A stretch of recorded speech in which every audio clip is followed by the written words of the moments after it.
Blog Talk Radio. Playing Sports City Chefs from Amazon Music. Yeah. Woo. Let's go. Y'all need to sit back, listen, enjoy the vibe.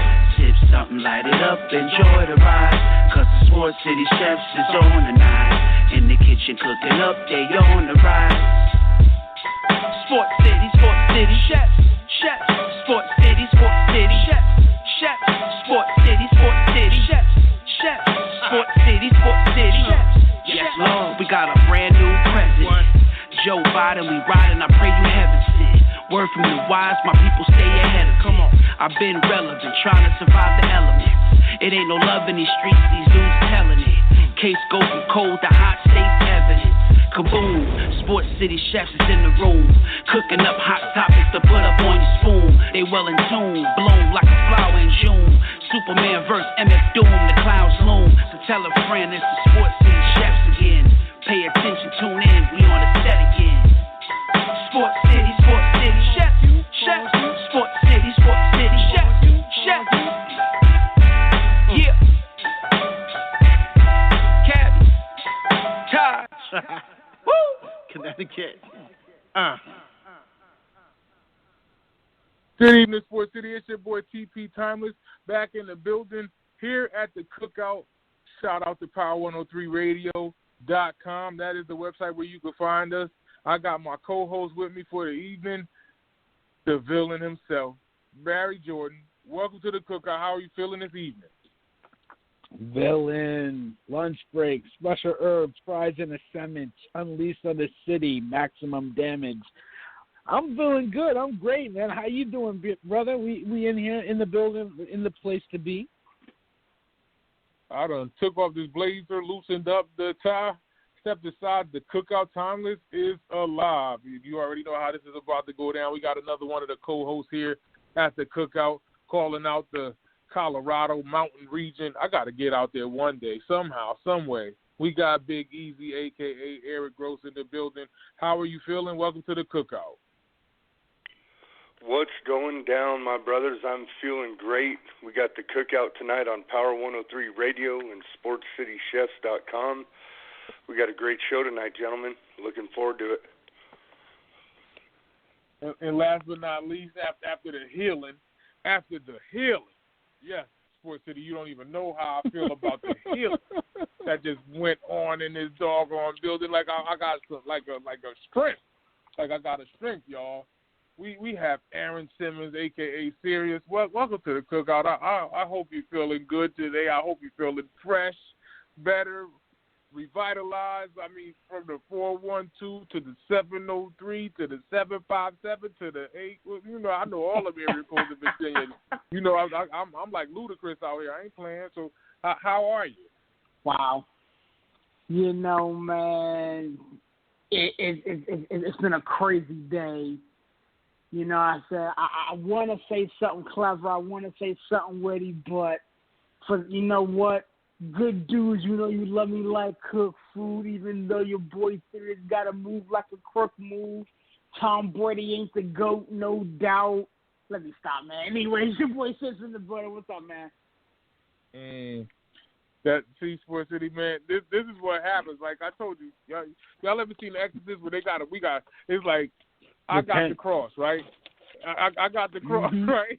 And Barry got one arm and Eric got the other arm. And Sirius over there like, get off of me, right? Yeah. I'm like, listen. You know, that's exactly what's happening right now. Like, and you know, the cross and the T is me and the T is Tom. Like, I got to hit him with the TP Timeless, you know, because I'm trying. I don't know Sports City. Like, he didn't even learn yet. Like, he came in here trying to spit jigger. Like this is what happens. Oh, my goodness. Like, I'm trying. I feel sorry for the Simmons family. Shout out to Jess and Malik, man. I love y'all to death, man. I don't know what I'm going to do with this dude. I just got to sprinkle some holy water on him. I just got some holy water on this dude. Repent, Sirius. Repent your evil ways. The power of Christ compels you. Exactly. Come on now. You already know now. Come on now. Look, even got the villain talking about getting rid of his evil ways.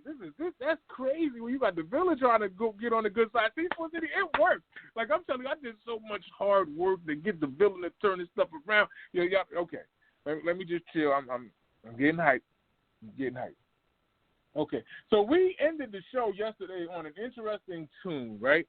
And I want to see how we feel about this on, like, potential landing spots for some of these quarterbacks that we talked about, whether Dak stays, and I had a discussion today, like, people were thinking that Dak should end up leaving or can end up leaving. I don't say should. I'll say he can end up leaving. You had other people in other networks saying that don't be surprised if Dak leaves. And it's like if Dak leaves, the whole market opens up for a quarterback of his caliber that can actually, scramble, can make some throws, even though a lot of people were on his back about some of the down years that he had. But he had more success in Dallas than down times. Then also the Deshaun situation, I think the door is wide open as long as the Texans try to let him go. But the Texans have made a statement saying that they are not letting him go. And I wonder how it's going to look if he's going to play this season frustrated. And also the Carson Wentz situation. So I want to see how you guys feel on where these guys can go. I want to see, like, potential landing spots for guys like Wentz or Dak or Deshaun. If it's your respected team that you would like to see him come there, like I know Sirius' situation, even though Ben is sitting up here trying to reconstruct his contract, if Pittsburgh, sits with Ben and try to let him start another season going into, year 39, Ben will be 39 next month. So there's a lot of interesting situations with quarterbacks. This is what I'm presenting at the Cookout. I want to see how you guys start this one off first. Eric, I'll come to you first. Your thoughts on whichever one of the quarterbacks, if you have potential spots for all four, or if there's another quarterback that may be out there that you would like to discuss, if Garoppolo is another guy that you'd like to throw in the mix. Are you content with Garoppolo being in Levi Stadium? Have at it. The grill is yours. Well, it's with Garoppolo's situation, I would be content with him being there if he could stay healthy. The problem remains he cannot stay healthy. He can't stay on the field. So with that being said, Deshaun Watson would be a great fit in San Francisco with that offense with Kyle Shanahan. They have the weapons. I don't know if it's going to happen. Houston's saying they're not going to trade him, and they're going to want all kinds of stuff back for him, which the Niners could throw in Garoppolo, and they have the draft capital to pull it off. But at the end of the day, I'm pessimistic on that happening. So I think the Niners are going to end up sticking with Garoppolo. I know Carson Wentz his names came up. They did go in on Stafford supposedly, so that didn't work. He went to the Rams. So I look for Garoppolo to stay put at least for this year. I think the Niners they're talking about drafting up to get Zach Wilson potentially from BYU. I would be really excited with that pick. As far as Dak Prescott goes, I see him staying in Big D, this coming up year, and if a deal doesn't get done, look for him to definitely be out of there for sure. The relationship between him and Jerry Jones is definitely strained right now. So we'll just have to keep our eyes on that. But I can definitely see him leaving at the end of this next coming season. Same with Russell Wilson. He wants to have more control, which he should have already had of bringing in talent. So I don't know why that hasn't been happening up until this point. So, again, Russell Wilson will be in a Seahawks uniform next year. But, if things don't change, he will be on the move too as well. And Carson Wentz, I think the best move for him is probably the Chicago Bears. The Bears need to pull the trigger on that. They have there's no risk for them. The Chicago Bears historically have never had a great quarterback. So when they won that Super Bowl, it was all the defense, and Jim McMahon, he definitely was mediocre at best. So the Bears should go all in on this and see what he can do. Carson Wentz, he had some great years in Philadelphia, but he's been injury prone himself. So we'll just have to see, but I think Chicago would be a nice fit for him. Okay, Barry, how about you? How do you feel about these quarterbacks that we brought up at the tail end of the show, where these guys' potential may end up being if some of these guys stay put? Now, it's interesting because, The Texans are saying they're not going to let Deshaun go after they just gave him $160 million. Russell Wilson is making a huge fire, or let me just say smoke is flowing from the state of Washington after they just gave him a lucrative contract. And just like I said with Eric here, San Francisco just threw a bunch of money at Garoppolo, and they're talking about Garoppolo's not really the guy to be there, or if they could bring another quarterback in to get, things done there. And the Wentz situation, I mean, it's still questionable if he stays in Philadelphia or goes. I think all signs are looking to him potentially being moved, especially with the teams that said that they are interested. And we had a discussion earlier today about the Dak situation also, if Dak stays put or do they go after another quarterback? Because this is an interesting year with a good amount of quarterbacks coming out of college. Somebody better grab one of these guys before another team sits them on the bench and they're sitting instead of playing. So your thoughts on these quarterbacks that are potentially able to go somewhere or being stuck where they are at this point in time? Thank you, brother, for putting it on the tee for me. All I got to do is hit it out of the park. I mean, with the Texans, I mean, listen, what are they supposed to say? Oh, yeah, we're going to trade him. We'll trade him to the first bidder. Like, no, they're supposed to say, no, he's not on the market. No, we're not going to trade him, because that's what everybody says. And then a month or two later, they get traded. I mean, so anything the Texans say about not trading Deshaun Watson, you can take with a grain of salt. I mean, that's what they're supposed to say. So I fully expect Deshaun Watson to get traded. I think there's every team in the league outside of the Packers, the Chiefs, maybe the Ravens, the Bills, is a fit. Okay, and anybody that's interested should be interested. You can put Seattle in the mix, but if Wilson don't want to be there, hey, there's a lot of teams that would take him. Everybody is fair game. You know what I'm saying? So, listen, I think Watson should go to the Jets. I think the Jets and the Dolphins are the front runners. I think there's dark horses like the Bears, but the Bears seem to be in on Carson Wentz, and I mean, I don't know why he hasn't been traded yet. After, we kind of, Sirius and I and you, we all kind of said, later, like it was late last week, that Carson Wentz was going to be traded, and he's still on the Eagles. So who knows what's going on there, but I fully expect Deshaun Watson to be on another team.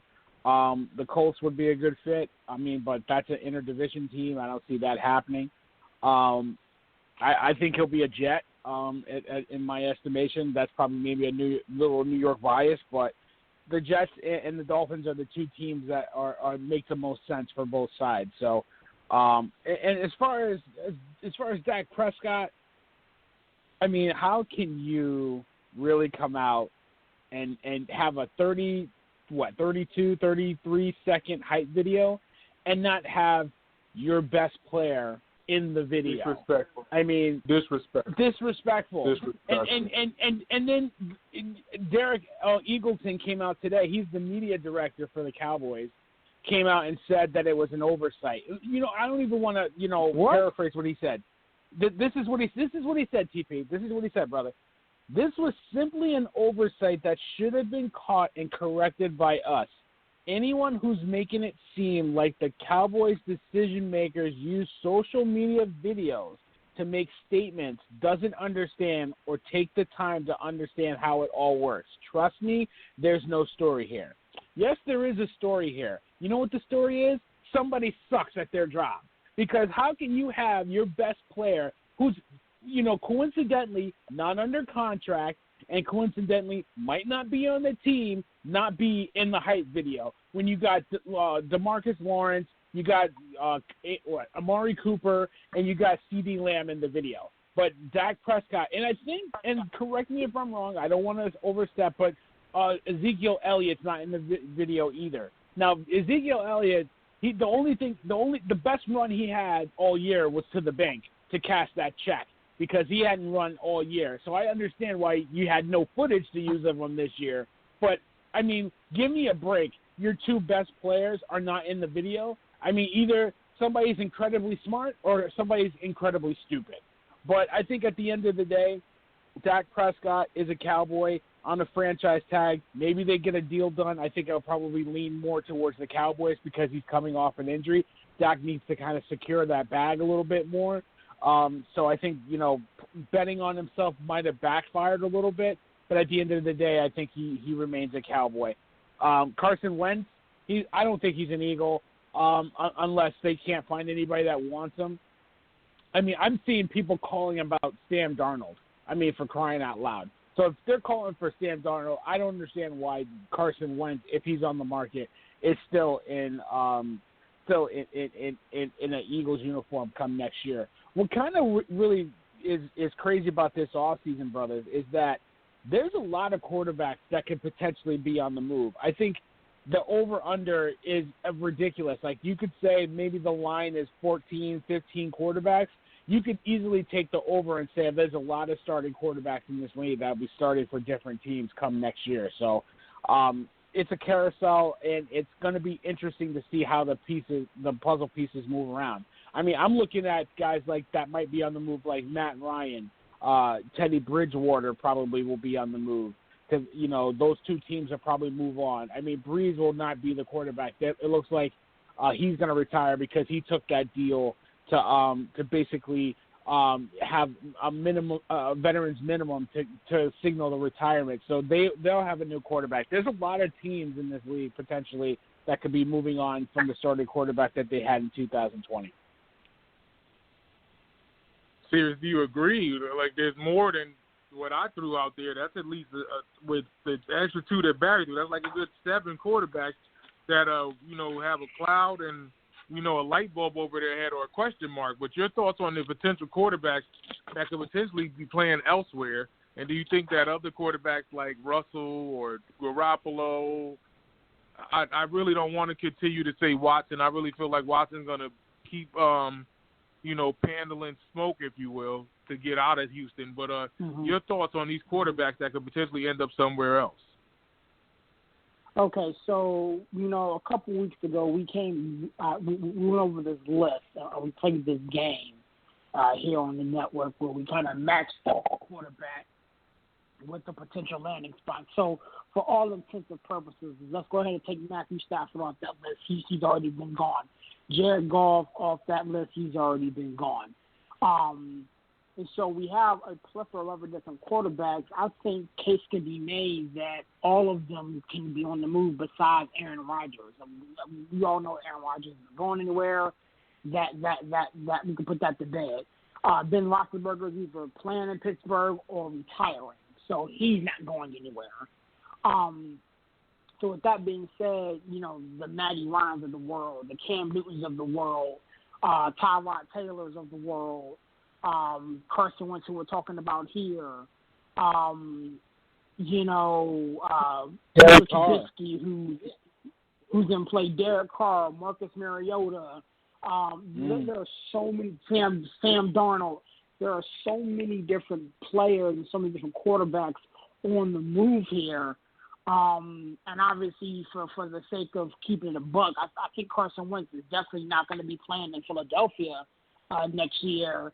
I have beat the Indianapolis Colts drum to death, and I'm going to keep beating it until I see him put pen to paper somewhere else.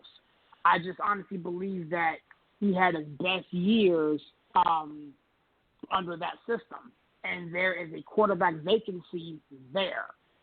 Speaking of the quarterback vacancy there, don't be surprised if Jacoby Brissett is on the move as well.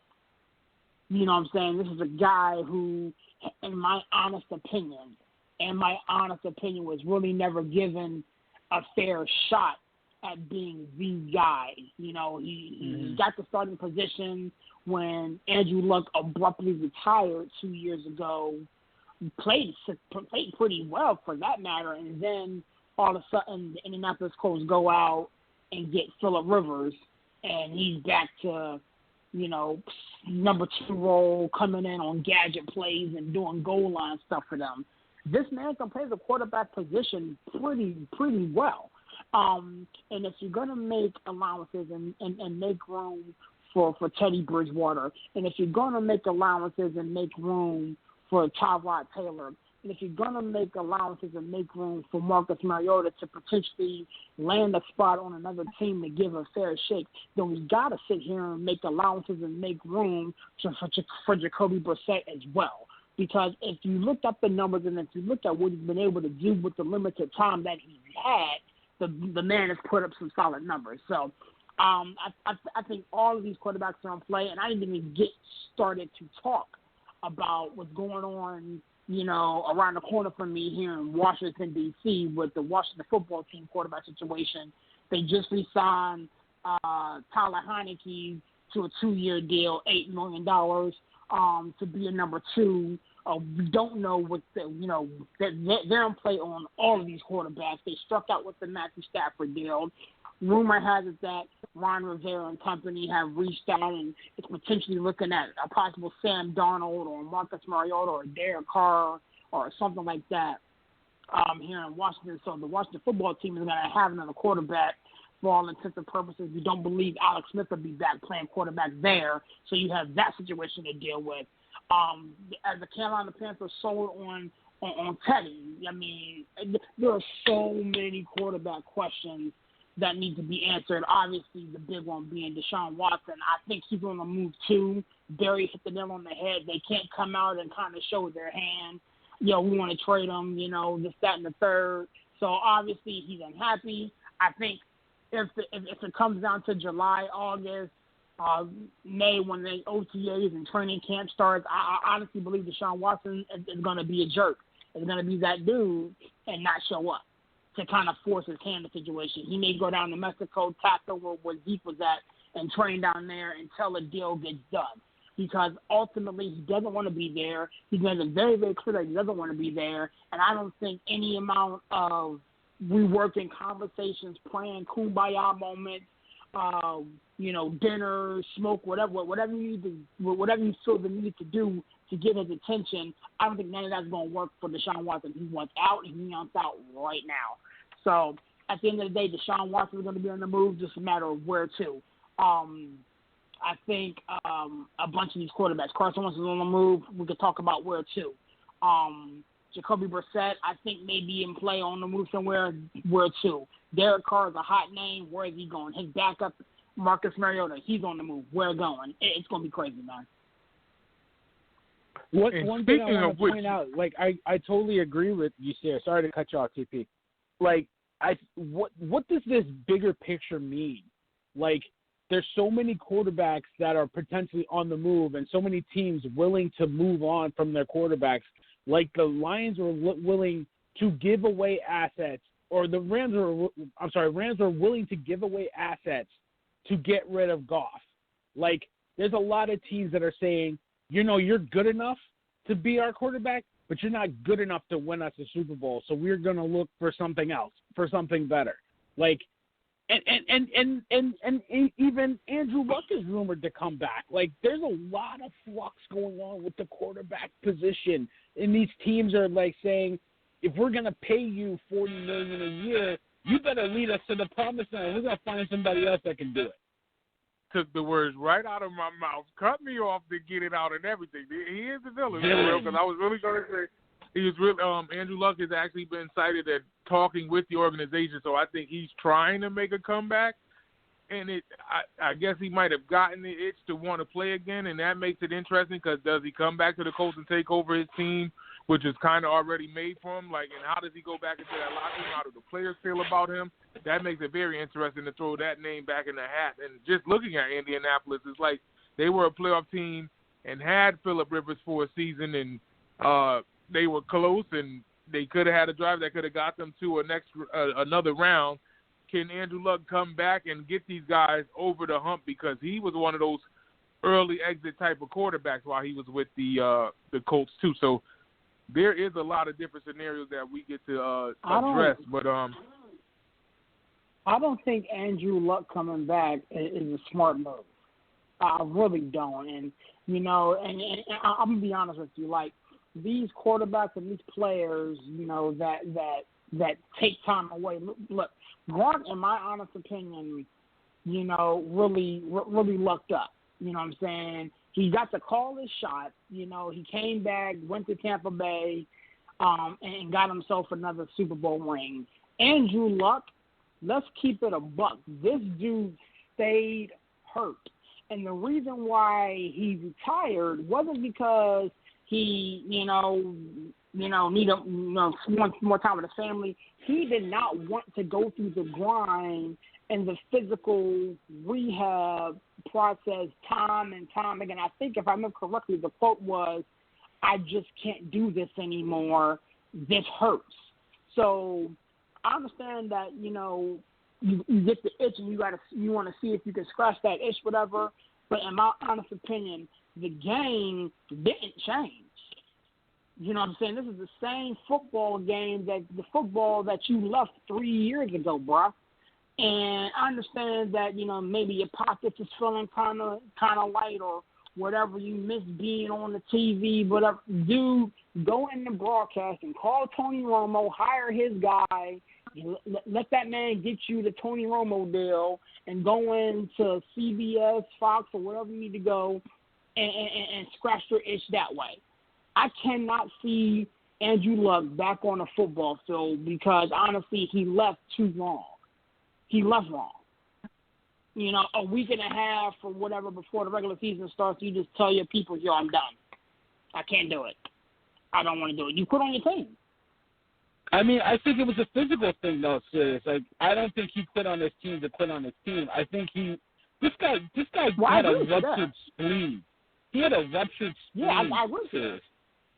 I mean, this guy was dealing with all kinds of injuries, and Gronk did the same thing. Gronk was dealing with all kinds of injuries and playing for a coach that he basically didn't really want to play hard for anymore. So getting that time off and getting your body right and healing, and it's hard to football is a sport where, and we all know this, like when you stop playing football, there's no like rec league. Like you can't go play a pickup game of football like you can basketball. Or you can go, play a little baseball like softball or something. Like, once you're done with football, that's it.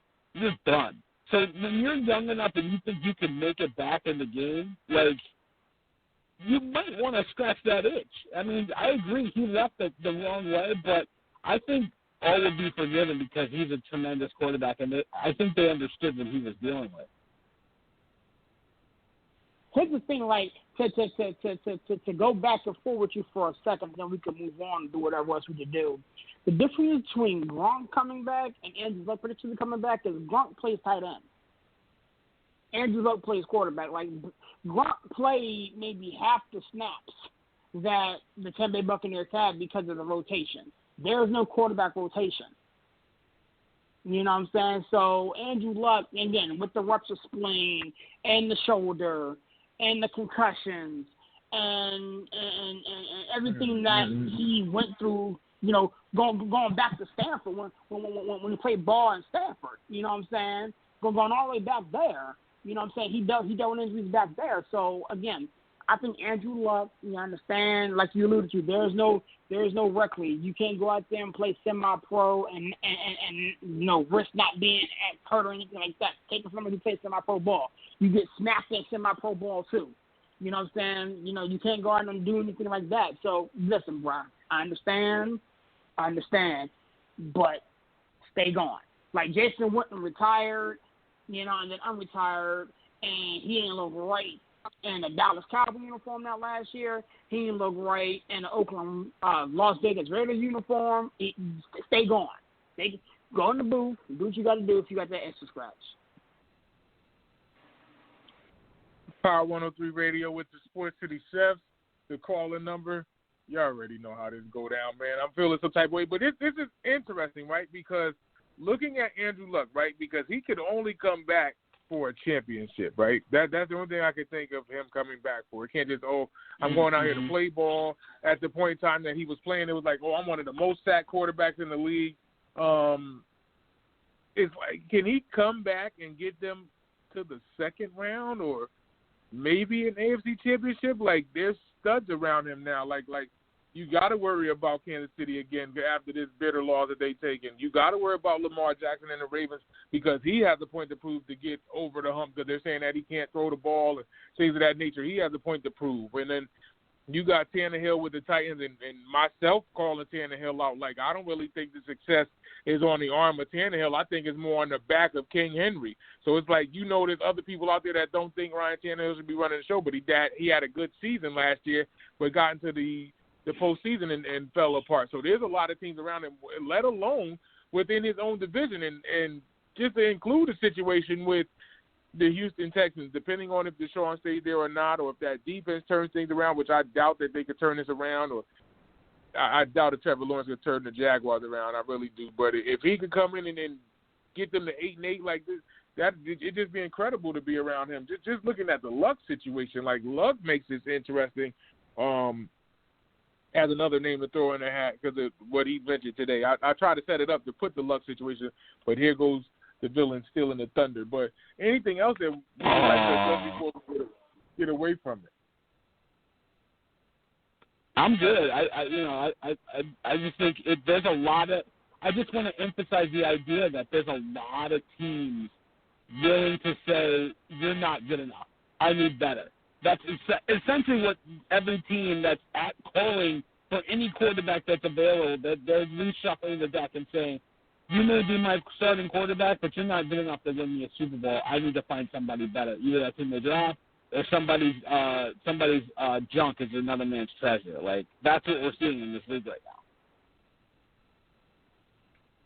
Okay, so we will get away from it. I know this quarterback conversation and carousel could continue to go around, and I'll have fun with it too. Either way, I want to throw this around the kitchen, Barry. What do you have? No, I won't go to Barry.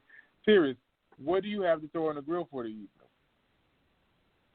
Gentlemen, I mentioned this to you guys via the text thread, and I really feel we need to discuss the Dallas Mavericks Star Spangled Banner and the NBA's response to it. It's something that is really heavy on my heart. And it's something that I believe we all have something to say about. So what I'm going to do is I'm going to save myself for last. I'm going to throw this around the horn real quick. Tymeless, I mean, what is your thoughts on what's been going on with the Star Spangled Banner, the anthem or whatever, with the Dallas Mavericks, and then Adam Silver's response subsequently sending the memo out talking about that whole song and dance? I want to go last because I'm going to go completely crazy on this one. Eric, we haven't heard from you, so your thoughts on first off, Mark Cuban set it off saying, you know what, they won't play the Star Spangled Banner in the American Airlines Arena in Dallas. And then immediately Adam Silver and the league said no, they have to be played in all of the arenas across the league. Your thoughts on the immediate response that Silver and the powers that be kind of responded to Mark Cuban's statement on what they said the organization wouldn't do down there in Dallas? Well, I'm gonna put it like this: it should definitely be a choice. It should not be mandatory. This is a country that's free speech and founded on stuff like that, and this is not free speech right here when you're being forced to do something. And I'm going to speak for myself here. Even for the last 10 years, gentlemen, I have had a hard time going to sports games and agreeing with that national anthem. This country, I really don't want to get. I mean, it is what it is. So I'm just going to say it, gentlemen. This has been the divided states of embarrassment for a long time, and it's gotten progressively worse. So I mean, it's sad to say I'm keeping it real.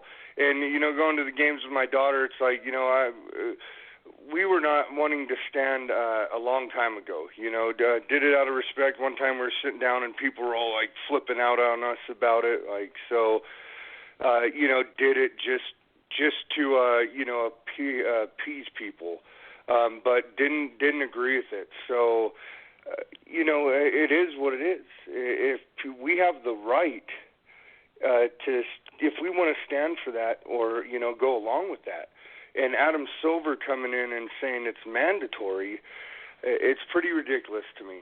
So we should have a choice. I'm a firm believer, first of all, that, I mean, what does the national anthem have to do with professional sports? Nothing. I would always question why are they doing this before every sporting event. You know, it never made sense to me. So it's like being forced in to doing this, and I don't agree with it. I think that Mark Cuban and the Dallas Mavericks and anybody else has that right if they want to play that or not. So it's not right what Adam Silver's doing. It's not right, you know, within all the professional sports. So this is a sports game. We're not going to war, you know. So and you know what that national anthem stands for, really. Anyway, you got to look at that as a picture. So I'm just not feeling it. I think it's ridiculous. It's a bad move on Adam Silver, and I support Mark Cuban and the Dallas Mavericks. For a city, Eric Gross, a.k.a. Be Easy, is a rider. Period. Absolutely.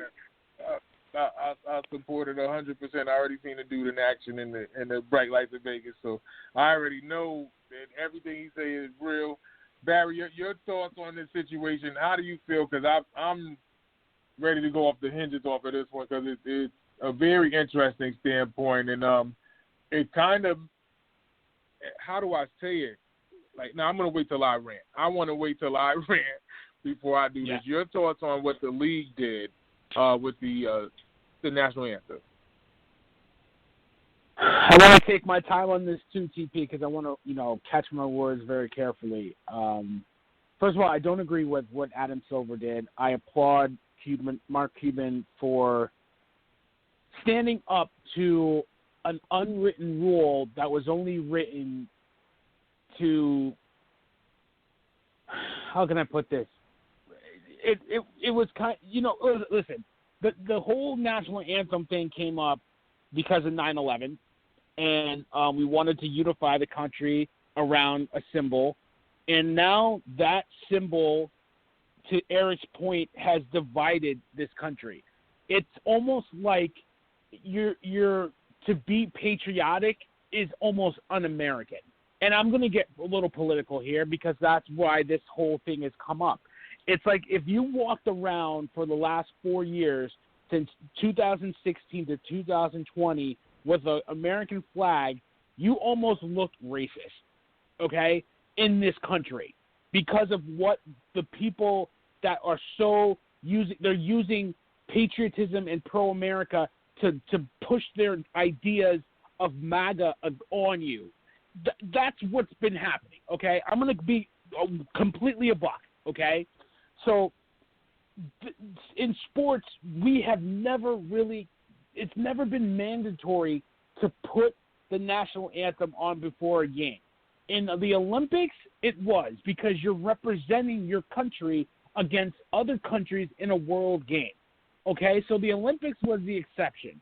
But outside of maybe Super Bowls, NBA Finals, Major League Baseball, World Series, there was never really a national anthem being played at a game, and maybe not all the time, unless it was like, you know, the 4th of July or something like that, Memorial Day in baseball, what have you. It's only since 9/11 where, especially in the NFL, where now every game you played the national anthem, okay? So the country is so divided and it's so, you know, radicalized and if you're not American unless you do this, it's so black and white that now it's like almost like you're cringe when you play the anthem because, you, like Eric said, you don't know that guy that's going to be sitting down, disrespecting, not standing up, taking his hat off. You're not American. You don't love this country, blah, blah, blah. I could get into so many stuff, especially on Black History Month, how I feel about, you know, the country as a whole. Like, I'm not going to go there right now, but, like, let's just be frank. It's so divided and it's so black and white. I mean, think of it like in, you know, in Nazi Germany, if you didn't stand up for that ridiculous flag, you weren't patriotic as what they call patriotic for their country. Okay, were they 100%. right or wrong? Were they right or wrong standing up for that Nazi flag, which we all know is garbage? Was that right or wrong? That's going against a country, just like you're going against our flag here. So, I mean, listen, Mark Cuban, I understand what he's doing. I understand he's trying to take that out of the conversation. But you know what? I like it when you leave the conversation in, because this is something that needs to get talked about.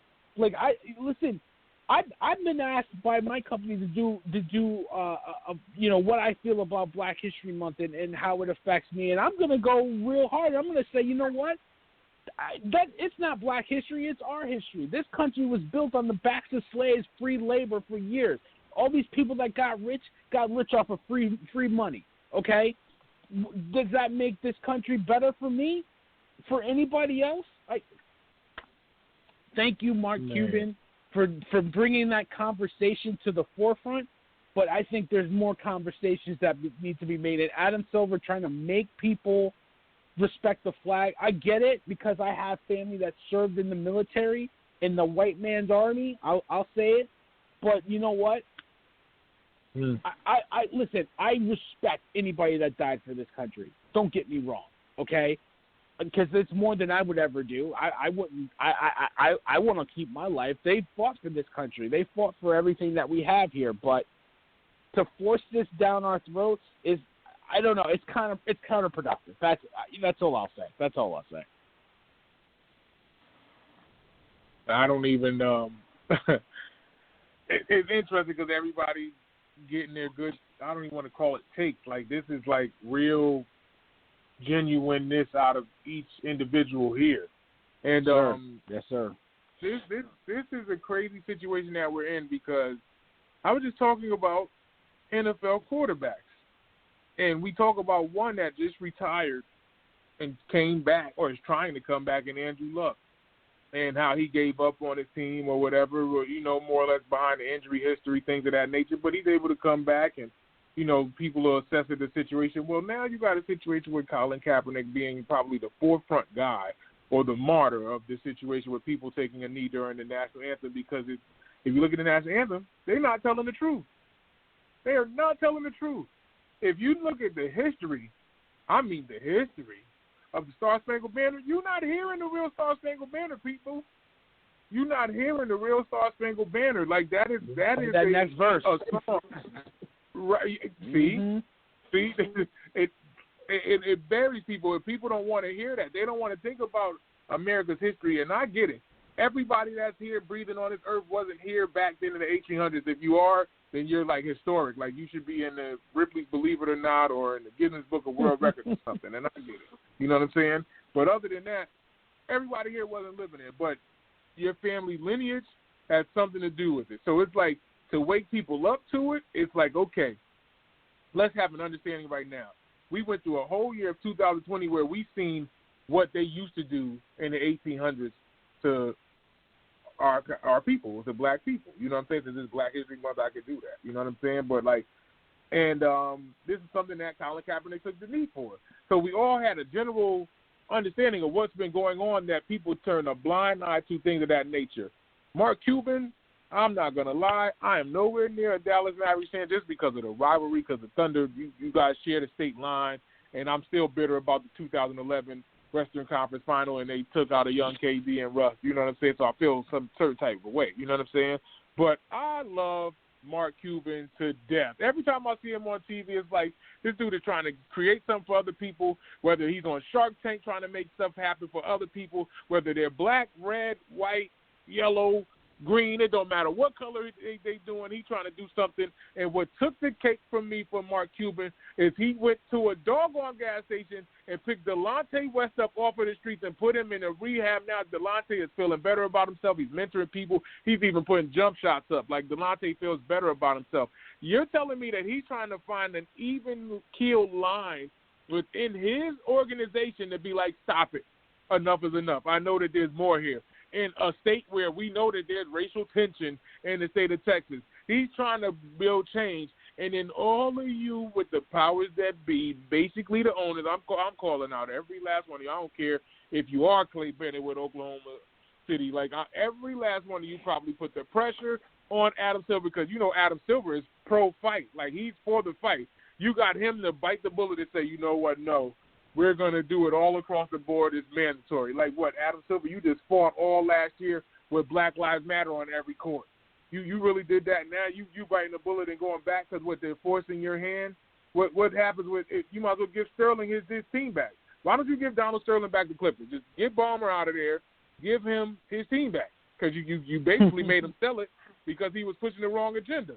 So now this is an agenda that they force in your hands to be like, we're just going to do it the old American way. We want people to stand up before the game. If that's what the respected billionaire that's holding that team down wants to happen, then let him do it. You're telling Mark Cuban what to do? What if he sat up there and contracted the Dallas Mavericks? Like, he said enough is enough. Like, I know he wouldn't do it, like, but I'm just saying, what if he said that? Like, that's absurd. Like, why are y'all fighting over a song? It's a song. It's a song that's not telling the truth. That's not telling the truth.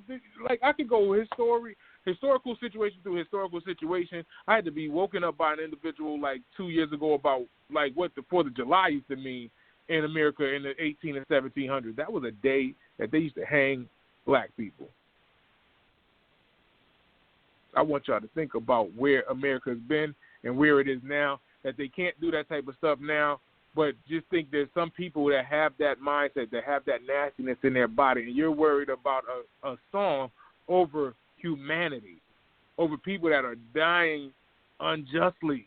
And this is continuing to happen. Even though it's slowing down, people are recognizing it, and cops are being held accountable with, you know, cameras on their chest, things of that nature. I get it. I understand it. But why is always something tied to minorities or the people that have gone through so much? Like, this is something that my mother would always stress me. I always say this. I love the line that she always tells me, Ty, and this too will pass. She always tells me that. And I'm like, Mom, but we lived through everything. We lived through everything. Even the 2016 going to 2017, I was like, Trump showed me that you could make this better, and it got worse. And in 2019 going to 2020, it got crazier. And now this is where we're leaning into in basketball. Basketball is getting right back into the fight of things. Where last year they were so pro-people, and now this one is like, nah, we don't care what you got to say, what you think. This is incredible, and especially it being you, Adam Silver. I'm totally torn with you. I don't know how to look at you right now. Siri, since you brought it up, I'll let you cook. I mean, if there's anything that you'd like to add toward this stance. You know, honestly, man, I said this to you all privately, and I'm going to go ahead and say it publicly. Mark Cuban, you get a couple claps from your boy, man. For starters, like everybody alluded to it, this man has literally been pushing the envelope and been on the forefront of understanding the moment. He understands the moment. Don't care for his team, but he understands the moment that we're currently in. And a memo sent out to the NBA teams. The league said with NBA teams now in the process of welcoming fans back to the arenas, all teams will play the national anthem, keeping with the long-standing league policy. So if the league was not, you know, if the league was not welcoming fans back in the building, would this even be an issue? Would Mark Cuban be allowed to run his building and run his organization, you know, the way he wants to? Would he be allowed to? Or is this all about, you know, the almighty dollar? Like Thomas alluded to a little bit ago, it was very, very good this summer to put, you know, Black Lives Matter and equality and whatever type of message you wanted to put on your jerseys, no justice, no peace, this, that, and the third. But then you go behind the back and you come back and say, you know, we want you to play this racial song in your building. You know what I'm saying? Like, but don't play the whole thing. Play the only part that we like. Play the part that that you know, people adhere to and stand to. You know what I'm saying? Let me make something perfectly clear, gentlemen. my wife, you know, is an Army vet. You know what I'm saying? I'm sure there are listeners who serve this country. I'm sure there are chefs here in the building who serve this country. They took an oath to protect and serve and to defend our country, both foreign and domestic, okay? It said nothing about a flag. It said nothing about a song. Defend our country. And Eric alluded to this perfectly well, and I swear to goodness I'm swagger jacking this in a blog I'm going to write later. He said the divided country. Yeah, I swear I'm swagger jacking it. He said we have been the divided states of America. Divided. Exactly. Yep. Divided, man. Like, and if that doesn't hit you hard. Yes, you either have to be dumb, blind, or dead to not see that.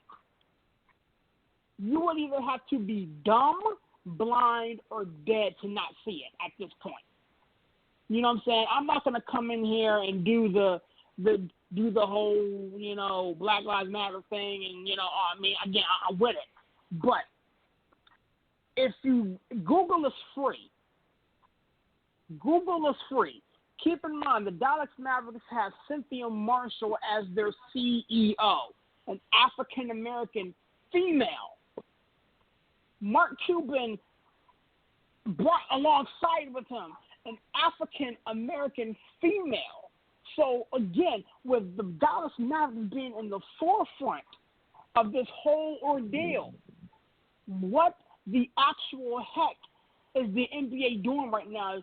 Like, you're sending a false message. You're backpedaling right now. You're backpedaling. It wasn't so long ago that NFL players would even come onto the field during the national anthem, and now, you know, the NFL players are on the field, and now we turn into a country. We turn into a sports arena where the storyline the next day is who stood and who didn't. You know what I'm saying? I went to a minor league baseball game 2 years ago. Okay, and kind of like what Eric said, I went to a minor league baseball game 2 years ago, and I sat my happy behind down during the national anthem. I sat down. Now keep in mind, my wife is an Army vet. She's a Caucasian female. I am an African American dude. I sat my black behind down, and would you know my wife got a bunch of crap because I sat down. I made a promise to my wife I will now stand, but you know, to keep peace. But at the end of the day, that's not what this is a direct result of what this flag or what this national anthem has now morphed into. And this is the direct result of that.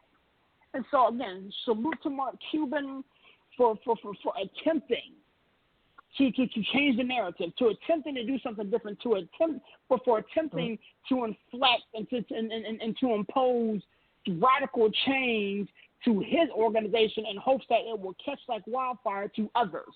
But for the NBA and the National Basketball Association to only care about their bottom line, for the NBA and the National Basketball Association to backtrack so dramatically from where they were 6 to 7 months ago is disrespectful. Who said they was there 6-7 months ago? I think the NBA's always been in that stance. You go with what's hot. Keep in mind, what's going on. Sorry, sneaking in the building. I'm trying to let him finish. Let me. You got to let me introduce you. I'm trying to. Hold on. Let him finish. This is spatula right out of your hand. Oh, that Jeez. You know, that Shay's all sauce was just in my hand still. You know, I had to season this up. You know. Okay, let Sirius finish, and I'll get you in here, Ron. Just hang on. Sirius finish. I'm sorry that. No, what I was saying, and I'll be perfectly clear.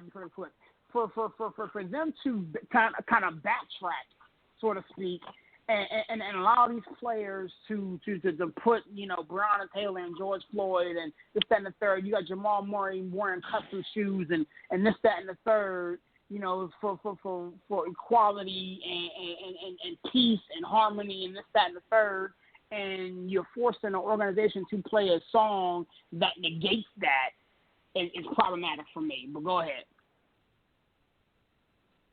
If that's the case, then y'all should just play Lift Every Voice and Sing. Well, Sports City, I'm sorry that happened. Welcome, Ron, into the building. How are you feeling at the cookout?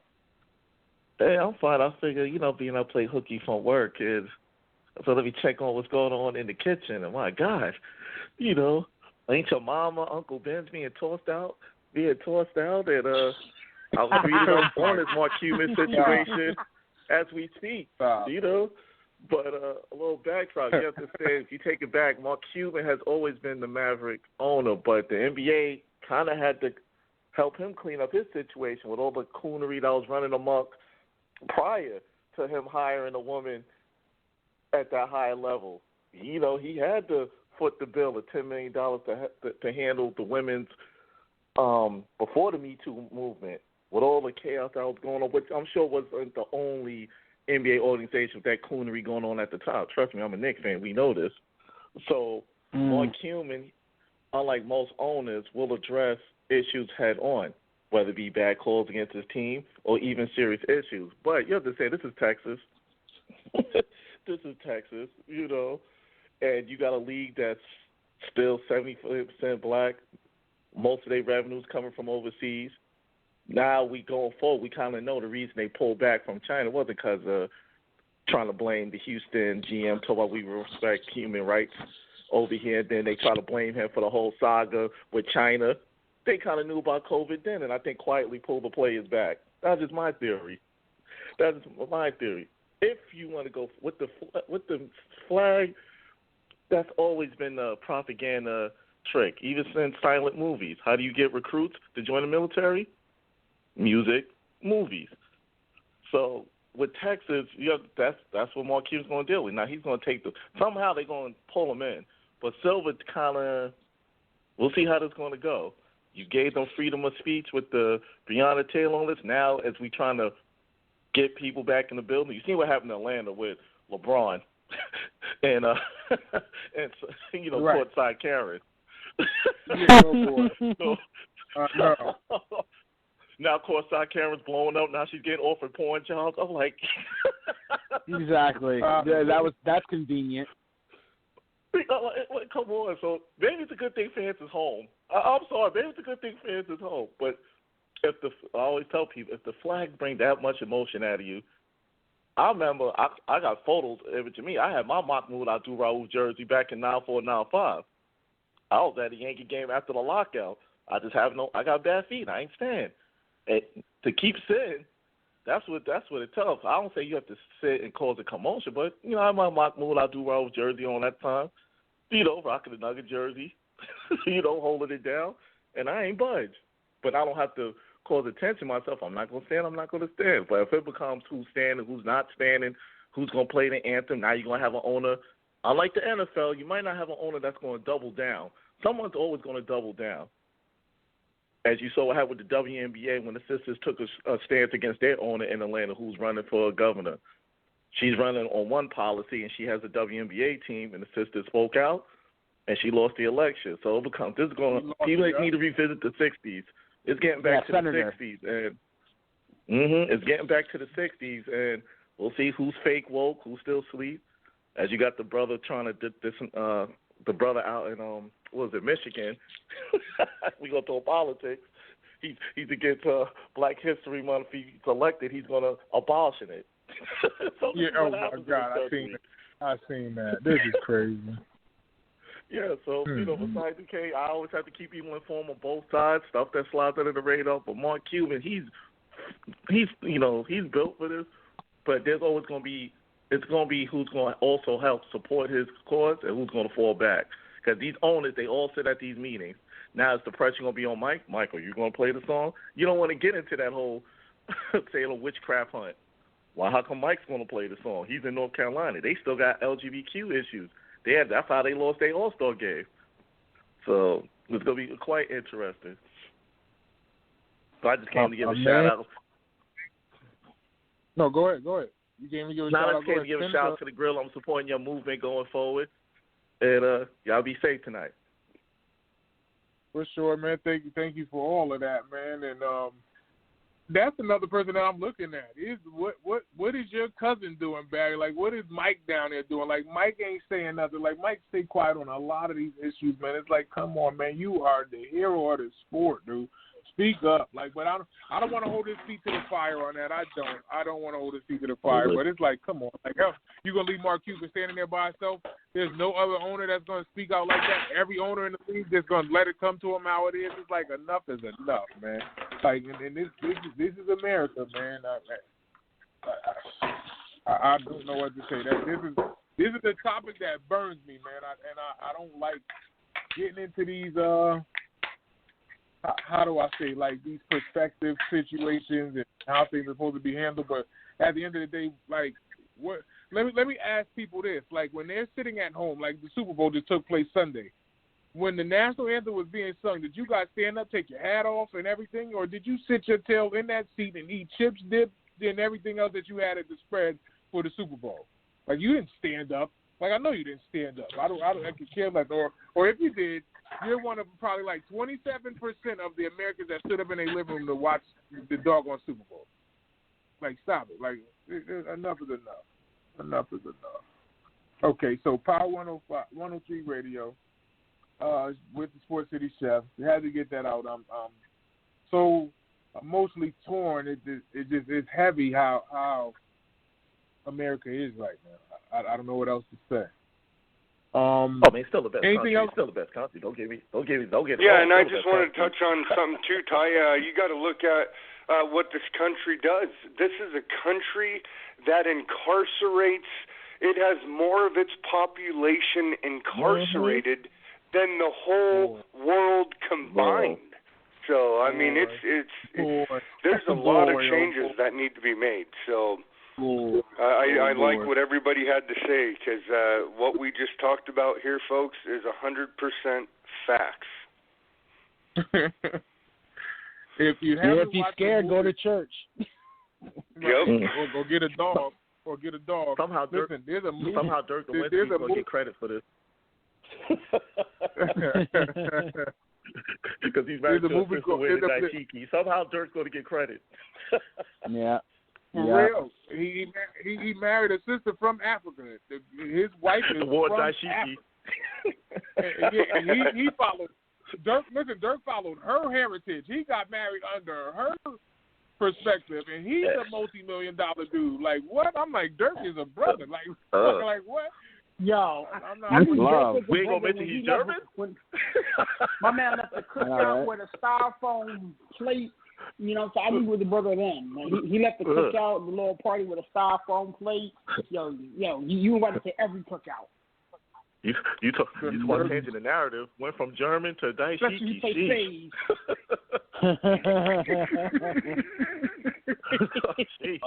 Somebody's going over their grave. I ain't gonna say their name. Yes. I'm very happy to be here.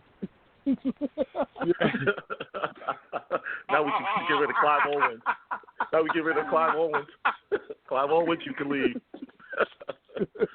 Robin, we gotta switch you gears, can man. relieve. Power 103, man, the #1 station for Christian hip hop and R&B. We gotta switch gears. We gotta find something else to talk about because we can get political all day over here. You know what I'm saying? You really can. Okay. Yeah, no. That one got under my skin. Like it was good with the quarterback talk. We ran into that one. Serious brought up probably the hottest thing he could have brought to the damn grill, and that's what happened, man. Okay, so. Eric, I'll let you have at it. Give us a topic that you would like to discuss, and so far, so good. These topics are really kicking this show by the side, for real. This, like, we are in the last hour, too. This is crazy.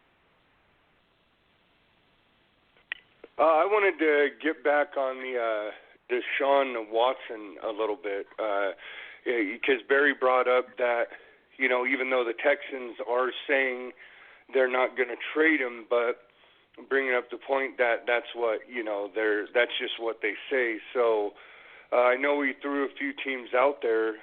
Realistically, what do you see happening? Like, what are teams going to have to give up to get a Deshaun Watson on their team? You know, I like everybody you mentioned, but you didn't throw the 49ers in there, and I think that would be his best spot to win now with all the offensive weapons they got with Deebo Samuel, Brandon Ayuk, and George Kittle, and then you got Raheem Mostert, Jeff Wilson Jr., and a really good offensive line, and then a great offensive mind in Kyle Shanahan. So I just want everybody's thoughts on the teams and what it's going to take to you get know what this it guy. is, TT? You know what it is? Like, I go to church, you know what I mean? And I listen to the word, and they say, speak it into existence, right? If you know, like the tower, like the walls of Jericho, all you got to do is speak, and the walls will come down. So Eric is speaking this into existence because he's like, he wants Deshaun in that 49er uniform. I'm not gonna do it. I'm not gonna speak it into existence for you, Eric, because I don't want him to go to the 49ers. But realistically here, gentlemen, you know what I mean? So I think he'd have a terrible time in the Jets. I think the Jets are cursed. So I mean, if they get him, are they really going to be better? You know what I mean? Jets, Jets. They will be better because they'll have a quarterback finally, Eric. Listen, the Jets will be better because they have $70 million in cap space. They have a ton of draft picks, and they'll have a franchise quarterback who will attract a lot of free agents. So that's a win for them. But like I said, I think outside of maybe a handful of teams, and we've said it on this show before, Sirius has said it too, there is a lot of teams picking up the phone. What do you need for me to get Deshaun Watson in my jersey come the opening season in September 2021? I mean, there is no quarterback position is safe with this guy available. The Browns the fans are saying, if we can get Watson, we'll trade Baker Mayfield. And is that an upgrade? Absolutely. Every team is fair game. And listen, Deshaun Watson is so good that every team he would go to, he would make better. He's a perfect fit for every team he would go to. The 49ers, the Jets, the Dolphins, the Colts, the Patriots, the Raiders. You name it, like the Cowboys, the Redskins, the Giants. Any team he would go to is a fit. Don't because forget that the 49ers. guy is that dude. And yes, I said 49ers for you. You said you just second. Thank you. I did. I squeezed it in there for you. But no, listen. If I'm the Jets, I'm calling. I said I got my number 2 pick. I got my other first-round pick. I'll have a third-round pick, and I'll have a future pick next year. Let's do business. And I'll give you Sam Darnold. There is nothing under the sun that you can't offer the Texans to say to pry that guy away. If you got to give up the whole draft, we're going back to Ricky Williams level. If you got to give up that draft, now I wouldn't give up the whole draft. I mean, Mike, come on, what are you doing? But I mean, like, if you had to give up, listen, we know the first 3 rounds are currency. There has been gems in the second round. There have been gems in the third round. So those picks are high value. If you had to give up those picks to get this guy, you make that deal because he's that dude. But you don't want to have him go from one dysfunction to another dysfunction. And as a Jets fan, trust me, dysfunction is sure. But I mean, name. listen, I think the Jets finally did something right and brought in a coach that I think can turn things around. Adam Gase was a disaster. Is a good pickup. I think I don't have an issue with Todd Bowles. You can't keep hitting the reset button every 3 years. No, I agree with you. I agree, but you know, it's what we think about Rob Saleh. Well, we asked the 49ers fan what we think about his old defensive coordinator. I think he can do. Eric, what do you think about him, Eric? Right. He's having technical difficulty. I'm going to wait till he comes back in and get him back in. Okay. But I'd love to hear his opinion on that, too. I'm serious. I want to see your stance on it. Like, Watson in New York or San Fran? Like where do you think he sees fit? Or Pittsburgh? Like how do you see this will go down? I mean, Lord Jesus, don't let them come to Pittsburgh. I'm going all the way crazy. Like, y'all think I'm crazy now. But let us get this on. Let us do that. Oh, my God. I'm about to name my newborn. I'm about to get my wife pregnant and name my kid Deshaun if we do that. Anyway, I digress. Wow. You know what I'm saying? I'm sorry, Jess. You got to take this. You got to go through this whole pregnancy again because you got to shut and stop. Anyway. Time for that Biden child tax. Slide that in there. And we got Biden, Eric, we got one on the way. And we got Eric back too. Eric's back in the building. All right, let me get right. I get my answer and I get back there real quick. Honestly, I think the best bet for him, ironically, would be the Miami Dolphins. Mm-hmm. I think that would be the best. How? Wait a minute. Well, let me explain. It's true. They have a defense that is serious. They have a couple of pun intended, right? That are fast. There you go. I like what you're doing. They got their picks. They get their picks back. Well, I mean, flawless to the purposes, they're probably gonna have to give up their picks to make that move. Take out from the Texans. Give my shit back. My point exactly. Let him finish. Let him finish. You know what I'm saying? But at the end of the day, like, you have the Dolphins have a defense. The Jets do not. The 49ers somewhat have a defense, but it is what it is. I'm really not buying it too much. But you know, you have a defense. You have some weapons around them. You're down there in South Beach. It's a fresh start for them. I'm not sending them to New York. I'm not. Even though I like their new head coach, I just do not believe that that they're gonna build a winner anytime soon. Because let's keep it a buck. You know what I'm saying? You go to New York. Okay, you're gonna have to trade. The Jets are gonna have to trade some assets. They're gonna have to send some bread. They're gonna have to do a lot of different things to get Deshaun Watson. So how are you gonna build yourself a winner? Right now, the New York Jets have one of the biggest pockets, one of the deepest pockets in free agency. They're being tied to every big name free agent on the market right now.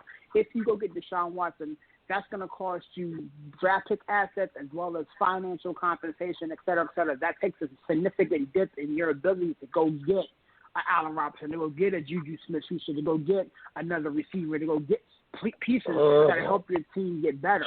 You know what I'm saying?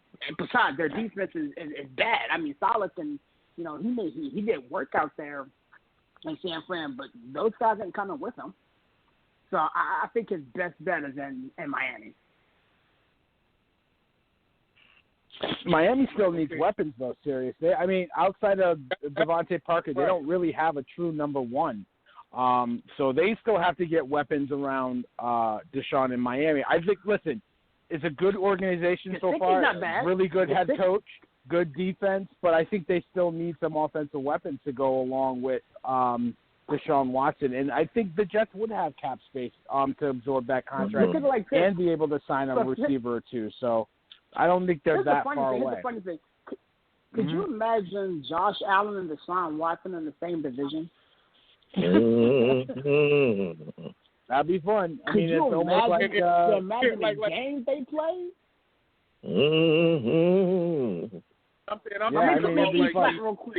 Hold on. I'm thinking about the pieces that are with the Miami Dolphins because they do have Mike Gesicki, they do have the speedster and Grant. That I would think Grant could be used like a Tyreek Hill type of situation. I'm not calling him Tyreek. Please don't think I'm calling him Tyreek, but he has that type of speed. But I don't think if Deshaun came to Miami, it's that change for them to be in the top 6 in the AFC. I think this would be something that it'll be a work in progress. And not saying that I'm favoring him down there in Houston because I think he definitely has to go because he went from a 2 to a 10. I don't think that them keeping him there, makes it Sesame Street.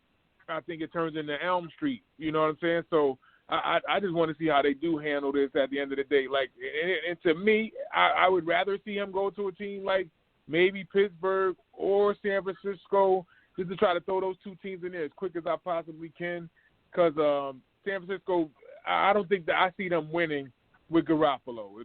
They had their chance, and I forget who said it. Somebody said a strong offensive mind and Kyle Shanahan. Slow down. Whoa, hold up. Hold up. Don't say that again. No, not even 28 degrees. No, not even. Wait, hold on. Not even 28 degrees. It's Kyle Shanahan's offensive scheme that would work well with Deshaun Watson.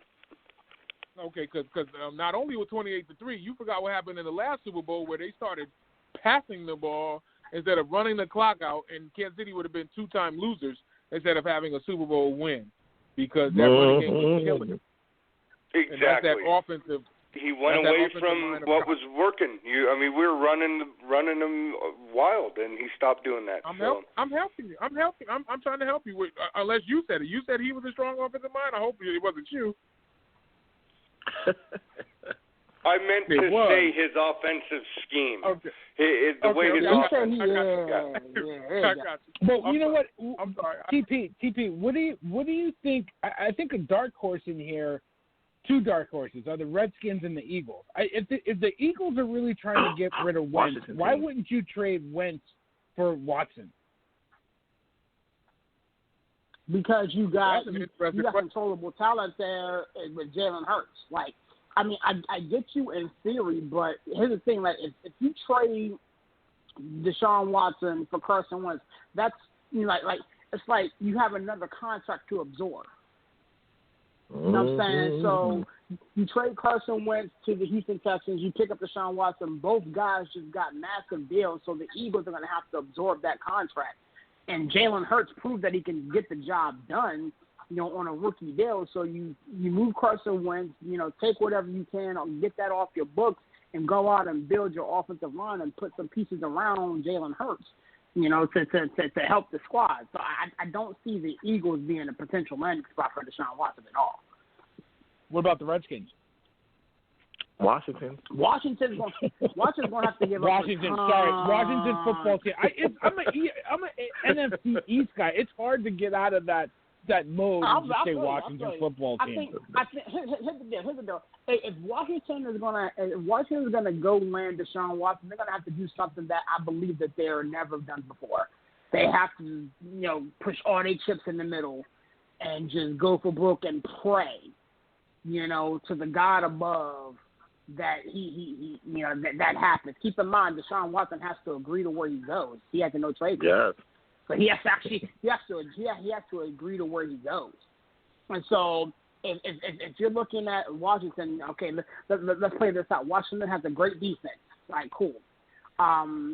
If you get Deshaun Watson again, like I said, with Carson Wentz, you're gonna have to absorb that contract.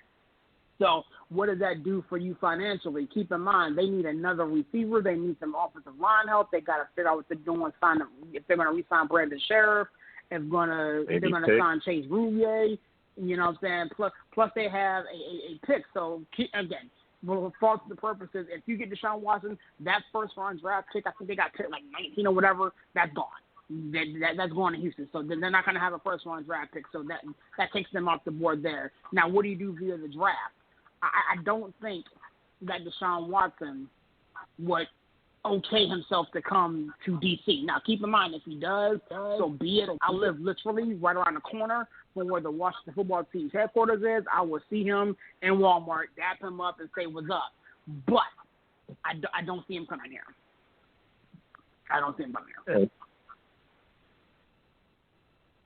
Okay, Ron, where do you see a landing spot for Deshaun Watson? Unless you think he's staying and you think he could talk it out with the organization. I think we keep speaking on football terms. Deshaun Watson wanted one key thing, input. The same thing Russell Wilson's starting to demand now. So some of these organizations we speaking of have been slow to listen to even the people who's in charge. So if you talk about Deshaun to Washington, that means dealing with Dan Snyder. Dan Snyder got enough to clean up right now with his situation. Yes, Ron Rivera's in there. So where Deshaun wants to go, he wants input on personnel. Okay, now taking away my Jet bias, me personally, the Jets have so much money on the cap and multiple picks because they turned Sam Adams into 2 first-round picks. So basically, they should have drafted Deshaun. They didn't a few years ago.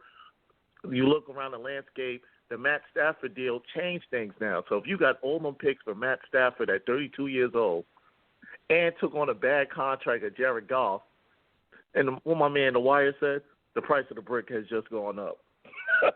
The price of the brick is just going up. Yeah. So now, it is going up. So now, if you bring in Watson, you still need to have a plan to also build on the fly and not mortgage your future, or he'll be in the same boat he was just in Houston. And a Sports City NBA update, the Mavericks just came back against Atlanta and won by 1 point. But that's never terrible. I was watching that. I'm sitting here watching. You don't even know. I was watching that score, and I'm like, okay, you're gonna take this to a whole nother temperature. I'll try to save this for the crossover cafe tomorrow. But I think a Sports City NBA update was needed. Right. I'm trying my best to keep it like all different than basketball, but I know I'm gonna rear my head into basketball because it's relevant. But watching them have that big of a lead on the Mavericks, and they sat there and got slapped in the face. Listen, with 4 seconds on the clock, and I'm a bitter. I might as well just say it. I'm a bitter Thunder fan, right? I wanted that Gallo today. Gallo was having an off night, right? That shot. And they gave him the last shot of the game, and he's off. He's like 2 for 12, and they let him shoot the ball last. Like, he's off. Meanwhile, you got other people on the team going crazy. Like, I don't get that at all. I don't get it. Wait, we're not going to gloss over that little nugget there. Can you say that again? You're a bitter Thunder fan. Can you say it clearly into the microphone, please? I didn't want to see Gallo go. He had a good time last year while we made that playoff run. A lot of people didn't think the Thunder was supposed to make the playoffs last year. I hope you know that people did not think the Thunder was supposed to make the team with Chris Paul. Yeah, they should have never let Chris Paul walk. Former Nick. Never. They blew it. Sports City suggestion, maybe you should have said bitter Seattle Supersonic fan turned Thunder fan. I'm just saying. Thank you. Right. I had no choice. That's exactly my lineage. I had no choice. Clay Bennett and all of that stuff that happened in Washington, he took them right down to OKC, and it's people that I bump into that are Sonics fans, and they like, well, you ain't no real fan. You watch them leave. I'm like, what? I'm not supposed to watch basketball no more? Like, I gotta have a team. Like, I don't care if you bitter up here in Washington and ain't trying to watch basketball because they took the team. Like, I'm gonna roll with the squad. Like, what I'm gonna do? I can't be a Knicks fan. I would grow up. Like, I couldn't be a Knicks fan. I couldn't be a Rock. Hold on. I know you ain't gonna keep cutting me off. Don't do that. Don't do that. Tomorrow, so don't do that. Okay, so here it goes. And everybody's gonna get it. I couldn't be a Lakers fan. I couldn't be none of this. Everybody understands that I'm gonna stay put and do what I got to do with my clique. Ever since Rain Man and Glove put it together, throwing up lobs and picking people's pockets and making that stuff happen on the fly. I'm back from the Ricky Pierce days. I'm Dale Ellis shooting threes left and right. People don't even go that far with Dale Ellis. I probably don't even know who Dale Ellis is. Like I can't even lead that. Like Desmond Mason winning the dunk contest. Like this is the type of sonic atmosphere that I'm used to. Like I couldn't just leave. Desmond came to the OKC too. Like no, I watched it from the rooter to the tutor. Like no, I'm not just getting on that team because they're cool. I'm not gonna leave because Ray Allen dipped or Rashard Lewis dipped. Like no, I gotta stay put. So y'all better get a can of act right. I know that. So that's what happened. You feel better now, TP? You good? You got that off your chest? I got to talk. I got to tell them how I feel. I got to talk about my life as I feel. Somebody give him a warm beverage. Make him feel better. Give him some. Seattle B. Give him some. Oh, the Nets came back. This ain't team. Hold on. This ain't team up on Tymeless Day. This ain't it. This ain't gonna happen. like I said, I could not be a Knicks fan. These dudes struggling and striving. Heck no. What? I'm gonna be a Nets fan? What am I gonna be? Tell me what I'm gonna do. Tell me. Listen, go down there and demand Seattle come back. If you like them Browns fans waiting for 70 years. They're trying to get the Kings to move to Seattle. If the Kings move to Seattle, that would be crazy because I'd be caught in a pickle like crazy because it's like the Sonics would be back. and I'm with OKC. That'd be crazy if it happens. Sacramento better stay still. They better stay still. I don't want to see nobody go back up to Seattle because I don't want to be in that situation. These fans ain't loyal. They're talking about getting a whole other expansion team, too. So what are you going to do if the Sonics come back to town, my friend? That's what I'm saying. Like, I don't know what I'll do. I don't know what I'll do. I'll be laughing cheering for my Knicks team. Anywho. Listen, because it's like, and I ain't gonna lie, because I'm a De'Aaron Fox fan. I like De'Aaron Fox, but like the rest of that clique, the Kings, they don't play hard, man. They don't play hard. But like Buddy Hield, he got a hell of a jumper, but he don't play like. Well, look who's the head coach, man. Like come on, let's keep it real. Luke Walton, he needs to go. Listen, I was about to say, I know you're a Laker fan. He's getting fired tomorrow. the Kings have made improvements the last 10 games. They record is what, one game over 500 or one game under? Yeah, but do you see them being in the top 10? Like let alone it's supposed to be the top 8. But do you think that Sacramento can hang on and get into that playing game position with Luke Walton's tutelage? I mean, with this corona floating around, you don't know how many guys. We don't know what team's going to be missing guys for 4 or 5 games as a pop, as right now what's going on with Brooklyn. So if you could stay afloat by 500 and maybe make a deal at the trade deadline, that's why this trade deadline probably will be more different than any other deadline in the last 5 years. A lot of teams are scoring a game or two over or under 500. The Western Conference is so deadly. Yep, that's why my Knicks made a move. This is how deadly the Western Conference is. Let me tell you how deadly the Western Conference is. The Western Conference is so deadly, right? The Kings are in the 9th position. They're 12-12. Memphis is 10-10. The Pelicans, if they hold on, they get up 12-12. They're 11-12 at this point in time. It is so deadly in the Western Conference right now. Like, there's so many teams around the Kings that it can make a difference. They're all separated from 9, 10, 11, 12 by a game. By a game. 13. Even the Rockets are right there. So it's a game that separates from the Rockets to the Kings. Like, this is hellified water right here. Like unbelievable. Unbelievable. Well, who's the odd team out? Like, who do you think is the first out of that? Because the West is crazy, and it's top to bottom stronger than I don't think it's stronger than it's been in the past, but it's pretty deep. It's pretty balanced. You got the Mavericks coming up. No, absolutely. You got the Mavericks coming on strong. Like we said, they got that win. Begrudgingly, KP, I hate you. No, but I mean, listen. We got their pick. We got their pick, exactly. But this is a lot of good teams. I can't with y'all, but I can't with y'all right now. But like there's a lot of good teams out here, man. Like, who's the first teams out? COVID's going to decide. I want to see them succeed. I want to see the Pelicans get there, but they might fall out because of Van Gundy's aura. Like, it's just something about him that doesn't translate to the game now. Like, I feel like his system has passed him by. Like, he might be one. Oh man, it's so tough how logjam they are. And this is from 9 to 14. From 9 to 14 is a game that separates everybody. Like, this is how disgusting the West is.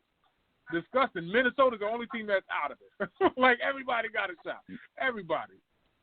Yeah. I think the Pelicans and you know what? One. And another thing I wanted to bring up, I know you guys got the crossover. I don't usually get to play with you guys, but are the Jazz for real? Yes, they are. Yes, they are.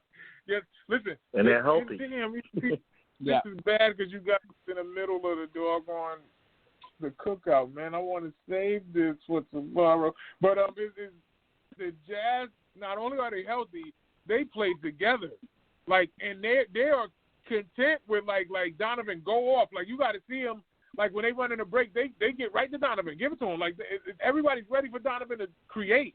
Like, he's not just ready to pull the trigger, which he can. He has a heck of a first step, too, to get by dudes or make people get on their heels to try to play defense, and he'll just pull up. The game that he had last night was incredible, and that was against the Celtics. He went off. Like, 36-point night. He was 6 for 13 for shooting for 3. Like, this is working, and knowing that they put the mic on him and Rudy Gobert, and they have an understanding, so their defensive side is coming alongside. Quinn Snyder, I've been talking junk for a while about you at the coaching position.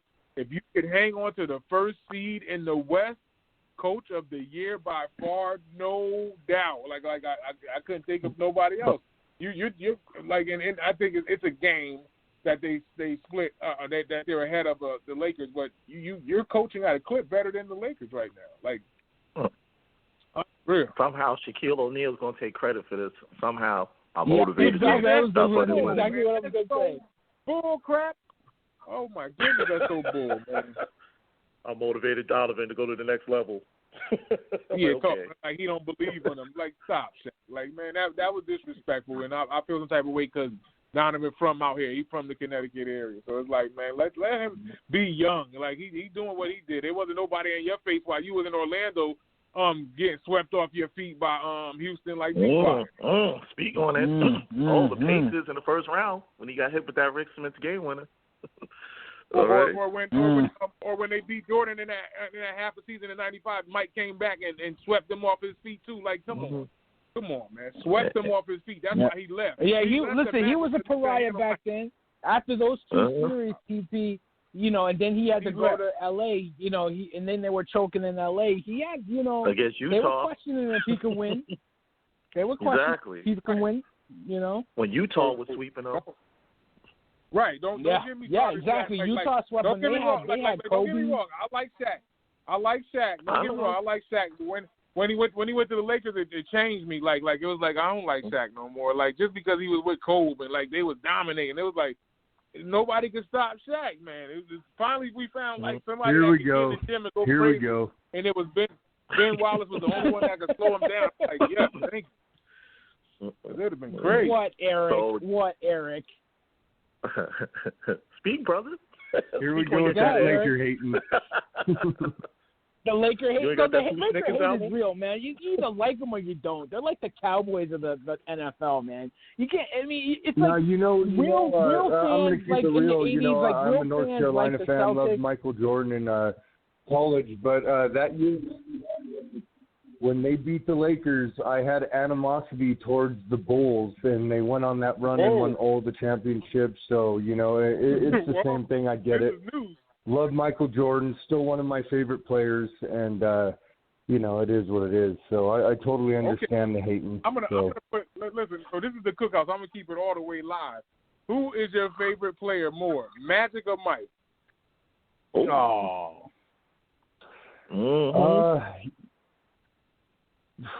Magic Johnson, just because of the Lakers, but I love Kobe Bryant, Magic Johnson, and Michael Jordan. Those are my three favorite, and James Worthy and Kareem. Those are my all-time favorite players right there.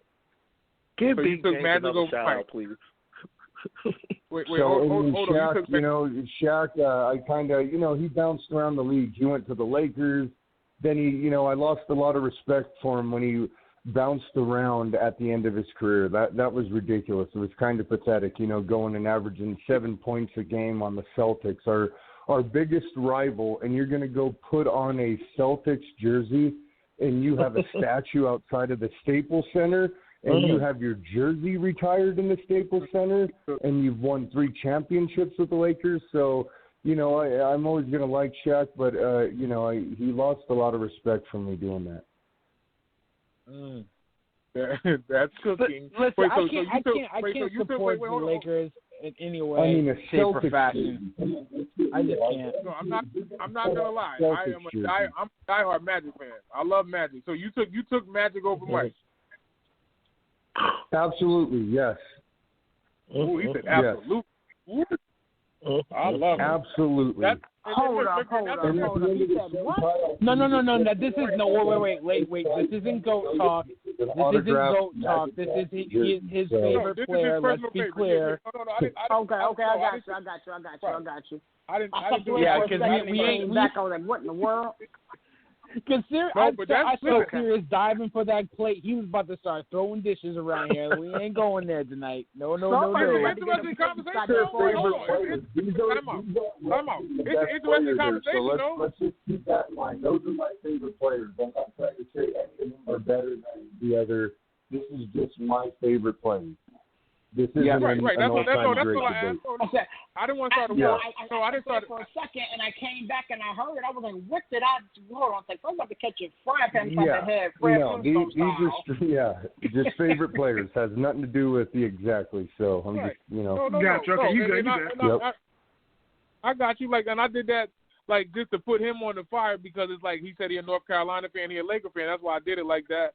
Because to be honest, I don't know how Magic keep getting lost in the conversation. Like, Magic was in the league for 11 seasons, and he made the finals 9 times. Like, and he won 5. Like that's ridiculous. Like, I don't know how Magic's name get lost in the conversation. I don't know.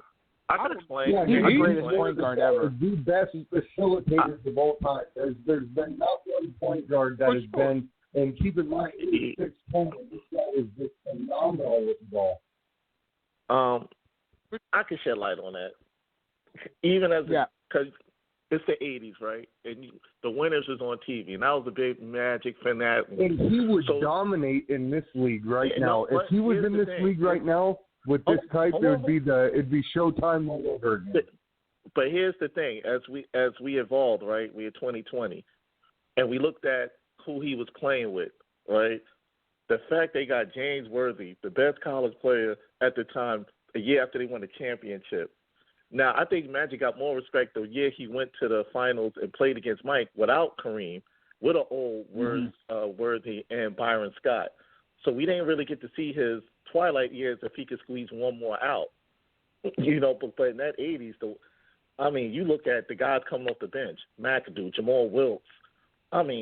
Just to go against another giant team coming out of the East. And people forget, in the 80s in the East, you know who gets lost in the shuffle? Dr. J. A lot of pressure for him to finally come through and bring a championship to Philly. The pressure for him to win in 82 and 83 was kind of like LeBron in that year with the Heat.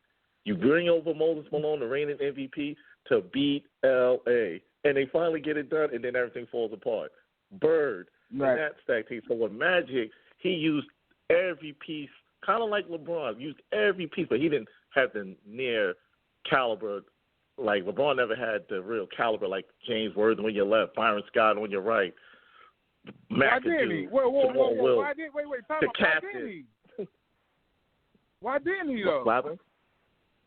Bob Wade, he had a squad down there in Miami. Oh no, that's why he had to go to Miami. See, with the L.A., Magic didn't have to wait to hope that they made moves. When LeBron's in Cleveland, you hoping Michael Redd signed with you. You hoping Carlos Boozer stay. That's true. Yeah, that's right. No, he was. Wow. It was. But no, you didn't answer the question. I said, why is Magic's name lost in translation is the question. To me, because honestly, the NBA evolved. Hold on. Mm-hmm. To me, Magic is in the conversation at least with Mike, Timmy, Kobe, like at least in that conversation, and Kareem, like that. I feel like that's where the conversation should be. Like everybody is ready to go. Mike, Kareem, LeBron. It's like, wait, hold on. Timmy did more than LeBron. But I think Magic held the mantle until Mike got sick. It wasn't even close. You couldn't even bring up Mike for years. You couldn't for 10 years. You couldn't. When Magic had to step away, the mantle was Russell, Kareem, Magic, Bird, and then you can't. And me personally, I feel Bird and Magic is they Mount Rushmore is sold in together. You can't talk about Magic without Bird. Absolutely. So to me, when you talk about the Mount Rushmore, Bird and Magic has to share the head. Pause. But, they have to. I'm just saying. Right. No, but you know what? You're right. And the fact that Magic didn't – you're right, TP. He didn't go into a twilight. He had to walk away from the game because of the HIV virus. Like, he didn't get the chance to live a full career. And the career he had was great as it was. You know what I'm saying? 11 seasons, 9 finals appearances, MVPs, all that stuff. You know, he just didn't get to pass the mantle. He had to give it up because he couldn't play anymore. And I think people don't really – it's the kids of today, they don't really understand how bad Magic and how bad Bird was. Like, Bird was a bad dude. That dude was a 3 straight MVP. He was no joke. That dude could play. And like, he could go on the court, tell you, I'm going to go to the corner, I'm going to pop a 3 right in your face, and you ain't going to do nothing about it. And he would do it. That dude was no joke. That dude was no joke. And their game was so similar, other than the fact that Bird was a better shooter, but both were facilitators. They were great passers, great team players. You know, they just don't understand. They just don't. They see highlights and, you know, they think, oh, it's the 80s. They were slow. They weren't as fast as these guys. They couldn't play in today's games. Give me a break. Magic is top 7 at the very least. At the very least. It's hard to put him in the top 5 now because you got the 3 who's centers, your top Jordan. Wait, who's your top 5? Then who's your top 5? It's always going to be the 3 centers, Jordan and LeBron. LeBron deserves the respect to get into the top 5. Number 6 is who's your 3 centers? Who's your 3 centers? Who are your 3 centers? Will, Kareem, and Russell. Those are always going to be my top. Nobody's ever taken those 3 out. Wait, Will gets the leg up over Magic? Yes. No. He was the greatest scorer we probably ever seen. Dude, he was playing against dudes that were our height. He was playing against the Smurfs. Oh, come on. No. He was playing against Russell. He was playing against Russell. 8 other Hall of Famers. Yeah. He was playing. Come on, man. Come on. You're really gonna do this? One team. We're gonna do this now. Think about this. In the 80s. Look. In the same decade that you're talking about, right? The 80s, right? Larry Bird was the other talk of the league, right? Larry Bird kept running into Magic, and he was holding Bird down. Like, Bird can't escape just having his 3 championships. Like, he kept running into L.A. That beat L.A. started in Boston. Like, that just started in Boston. Like, where they wanted the NBA needed that. To take Magic out. Yeah, they saved the league. The NBA needed that, though. Right. And let alone, NBA Finals was on tape delays. They was on tape delays. Right. In that. He was saving the league. They was. You can't separate them. You can't separate Magic made it be cool. Hold on. And I hate to say it like this because we being political and all this in this Black History Month. Magic made it cool to be black in Hollywood. Seriously. Hollywood's a tricky place, but we'll leave that alone for the next girl. I'm just telling you. I'm just being 100% real. 80s Hollywood. 100% real. Let's not talk about that Magic Room in the Forum. We'll try to keep it. There's kids listening. There's a reason. No, I'm not doing all of his. No, I'm not doing all of the off the court stuff. No, I'm not doing that. I won't do that. I'll leave that for everybody else to pass their judgment. That's fine. That's not me. You know what I'm saying? But what Matt was able to do, let alone. But it was great brand of basketball as well. A great brand of basketball, sharing the ball, pushing it. Then you hear what Mike said. Mike was like, when I got to that first championship, he's like, I knew I had to beat Magic to get my championship. Mike said that. Like, he knew. I'm not throwing shade on Magic, CP. Magic's top 7, 6. He's the number 6 to me. There's no disrespect in that. There's no shame in that. But I mean, I can't listen. 30 points, 22 rebounds a game for his career. And he's playing against Catholic High. Like, stop that. Like, get out. Stop. He's playing against Russell. He's playing against Willis Reed. He's playing against Bennett. Come on, don't give me that. Wait, hold on. You keep saying the Celtics. They're in the East. They're not playing that way. They're not playing that until the finals. What about the rest of the season when he's averaging this? He's playing up against who? Willis was 6'8". He's playing against the girls. He's playing against the girls from Rockford and a league of their own. Like what are you talking Oh about? no, you're not being fair. You're not being fair. Come on, you're not being fair. Who are they playing against? Bob Pettis. You're naming Celtics. Bob Pettis. Jerry Lucas. Kids, if you don't know who Bob Pettis is, do your homework. I threw the name out there for a reason. That's the only dude who beat Bill Russell, actually. I beat, what gets Wilt is, right, 2 chips, right, and bad losses to them Celtics where it was only down to 1 possession, 2 possessions. Sure. Even when he got with L.A., when he got with, remember, the original Big Three was what? Jerry West, Elgin Baylor, and Wilt Chamberlain. And even then, still losing to Limpin Willis Reed, popping 2 J's. So it's like with Willis, it's like, even Bill Russell called him out. You left the game 7 because your leg hurt. So who's great? No one really. Ron. So whose greatness is? Who do you think is greater as a player, Wilt or Magic? I ain't going against my man Magic because he had to change his game to get through them championships. We watched him got the first 2 easy through Dr. J, and then when he fell apart, he had to pick his game back up. And his game started evolving before he had to step away. With Wilt, I'm going to just do what I want. Some years I'm going to pass, I'm going to get the assist. So with Wilt, he should have more than 2. And his 2 was the greatest seasons, the 33-game win streak when he was with Jerry West and them. And then that 1 year I think he almost averaged a triple-double with the Sixers when they finally beat Bill Russell. But 2 out of all them trips, and as a Knicks fan, come on, you lost to the Knicks twice. Come on, man. Okay, so hold on.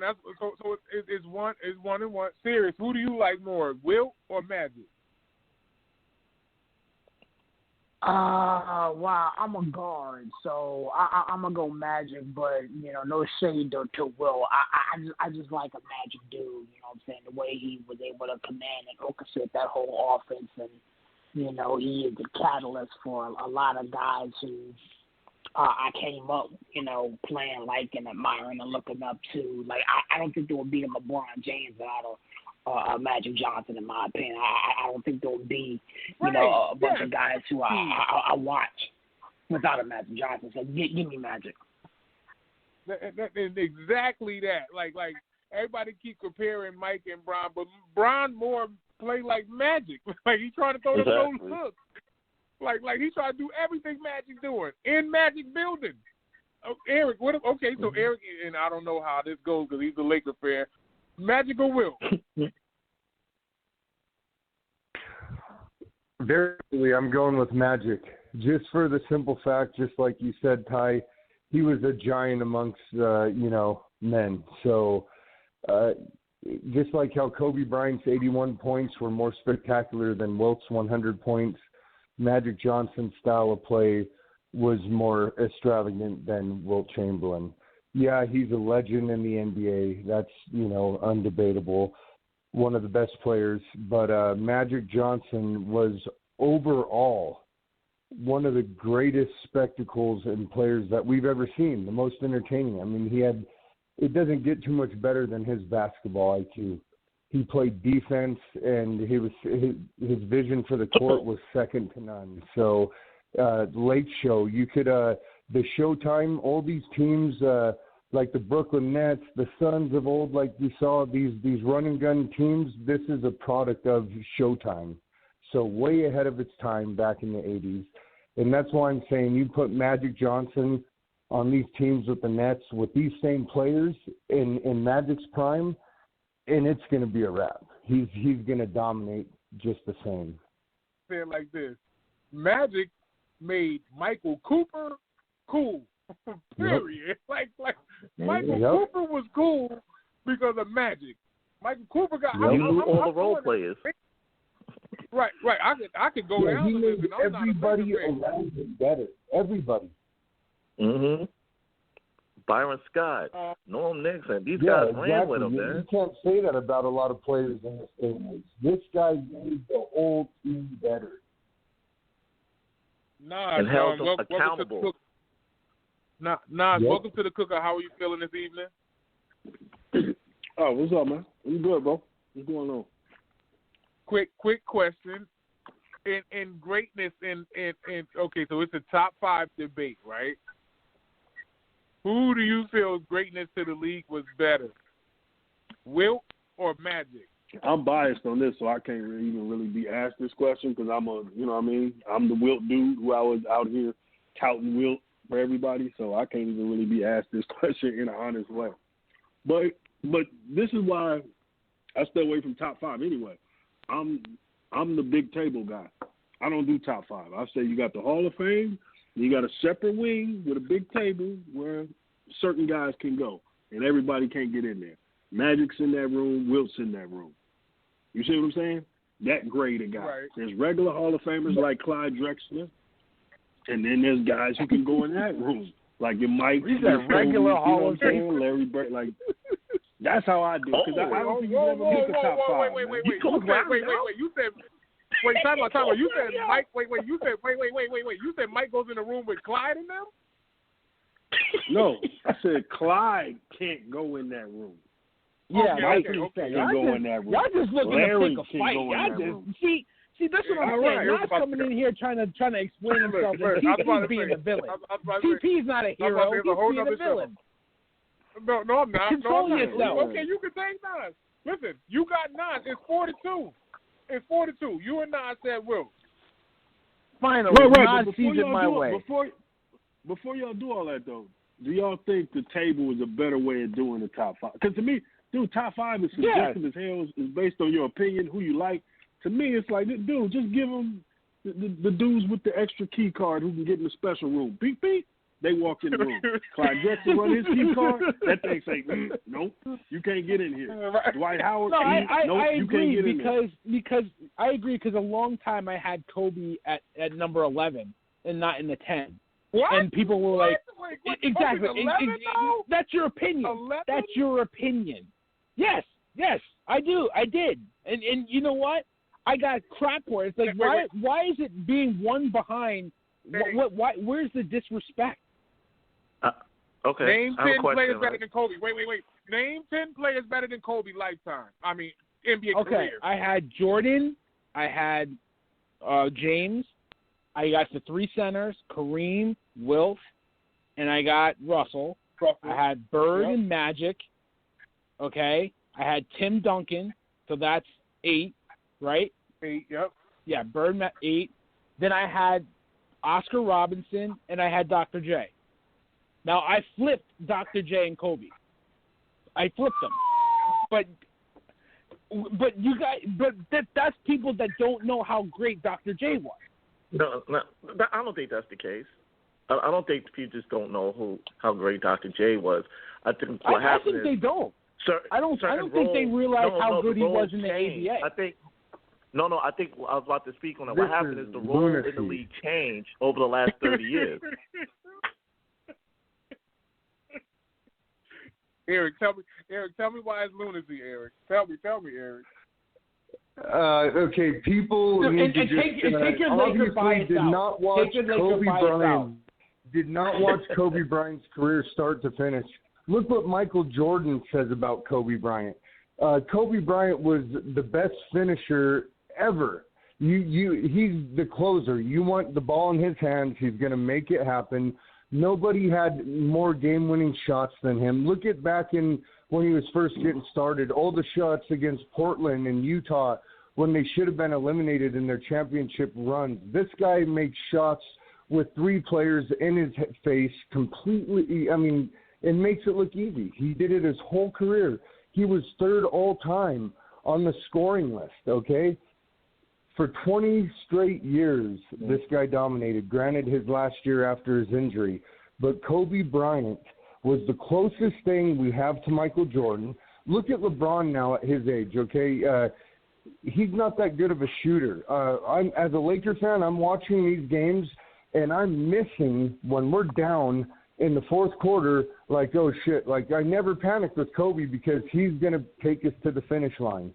You get LeBron James, he's missing 3s. LeBron James is never going to be on the level of Kobe Bryant or Michael Jordan. It's just not going to happen.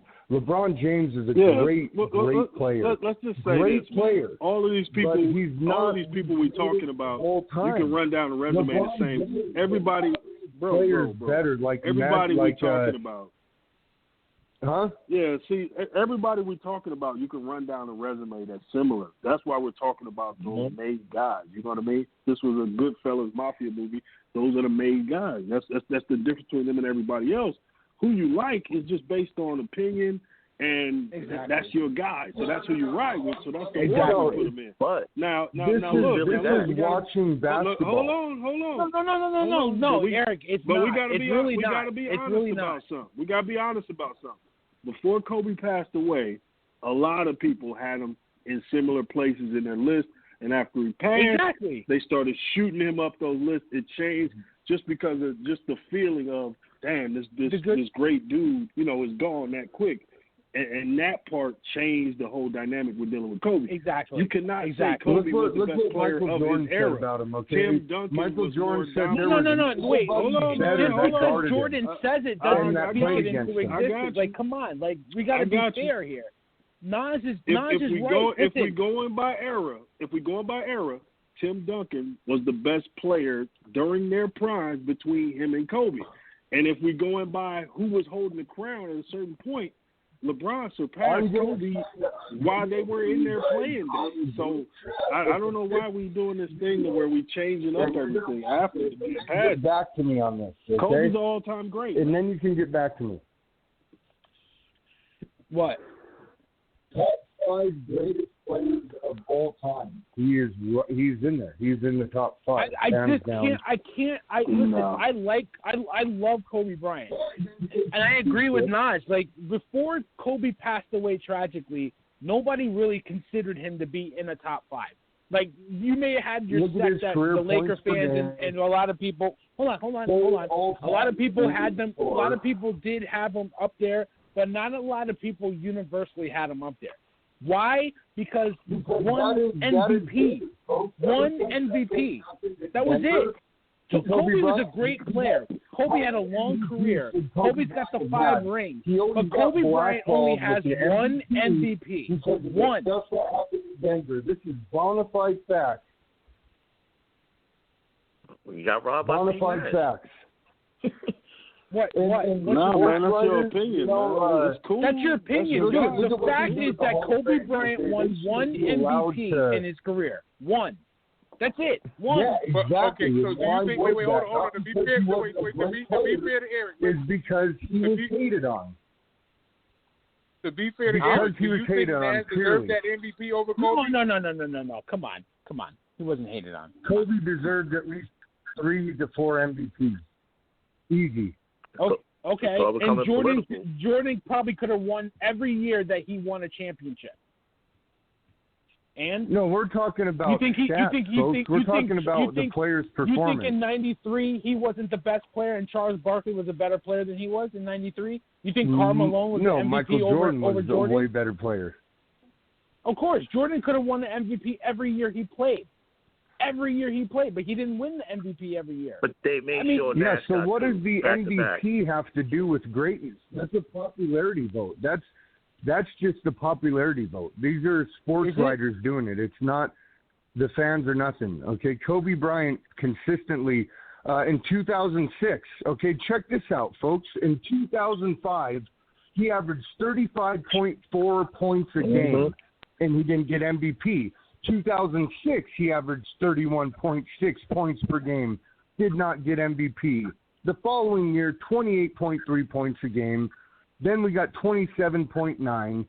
This guy dominated the league. Show me another player in 80 games with 41-plus minutes that averaged 35.4 points a game in a season. So that's where we're getting here.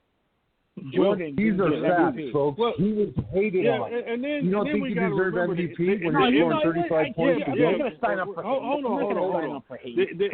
The MVP has never been about having the highest scoring average. The MVP is usually the best player on the best team that has led the most valuable player on the usually team. best record. That's usually into the playoffs. Garbage teams in 2006. But you typically don't get that. So by what you're saying, Steph should win the MVP this year when he plays on probably a low-seeded, possible playoff Bradley team. Beal. Is Bradley Beal the MVP? Is Bradley Beal the MVP this year? That's typically not how it's going. That's not even close. Not even close. What do you mean? It's a direct comparison to what you just said. He scored a lot. No. I'm saying those guys usually don't win MVP. Garbage teams and took them to the playoffs.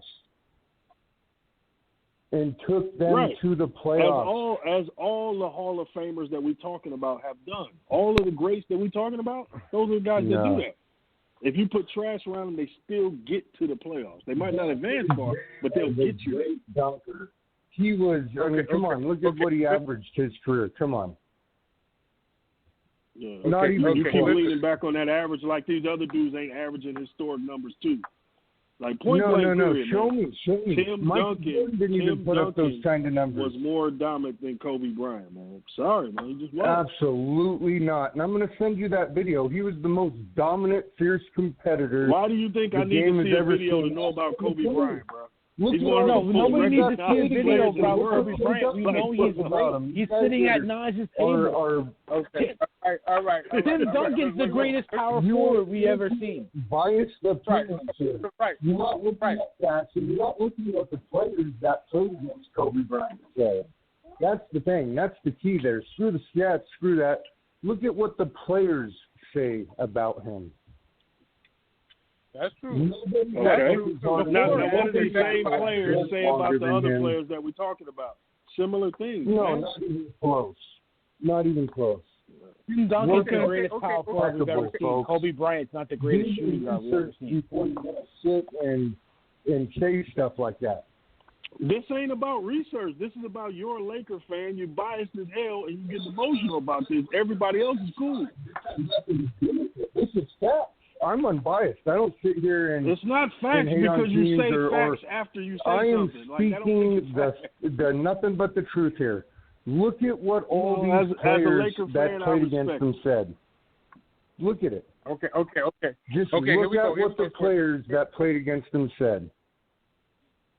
Okay. It's that Power simple. 103 Radio, Power103Radio.com. We got to save this for tomorrow. Because I can tell. And Ty, we're going to call Chris Childs and ask Chris Childs. You guys that video. Hold on, man. And reevaluate what you're saying. Wait, hold on, man. I want to close out. It's not. Listen, this is 3 straight days of straight heat in this building, for real. Straight heat. And I didn't even want to talk basketball like that, but somebody go ahead and put basketball in this doggone grill and look at us now. Like, we're overtime. Look, that's one. And 2, I got a basketball show tomorrow, so we can unload. That's why I was trying my best to, like, quarterback it out, try to talk about football, like, but somehow, some way, my favorite sport gonna jump out here. Like, never put top 5 on the docket. That's what it turns into. Never put top 5 on the docket. It's like talking about Pete Rose. I know, but you don't know, Nas. It makes me feel so good when they're talking top 5. Because look, literally, it's hard for me to like put the top 5 together because it's like, yo, Bill Russell might be out of there. You know what I'm saying? Like that's tough. And he got 11. You know what I'm saying? Like.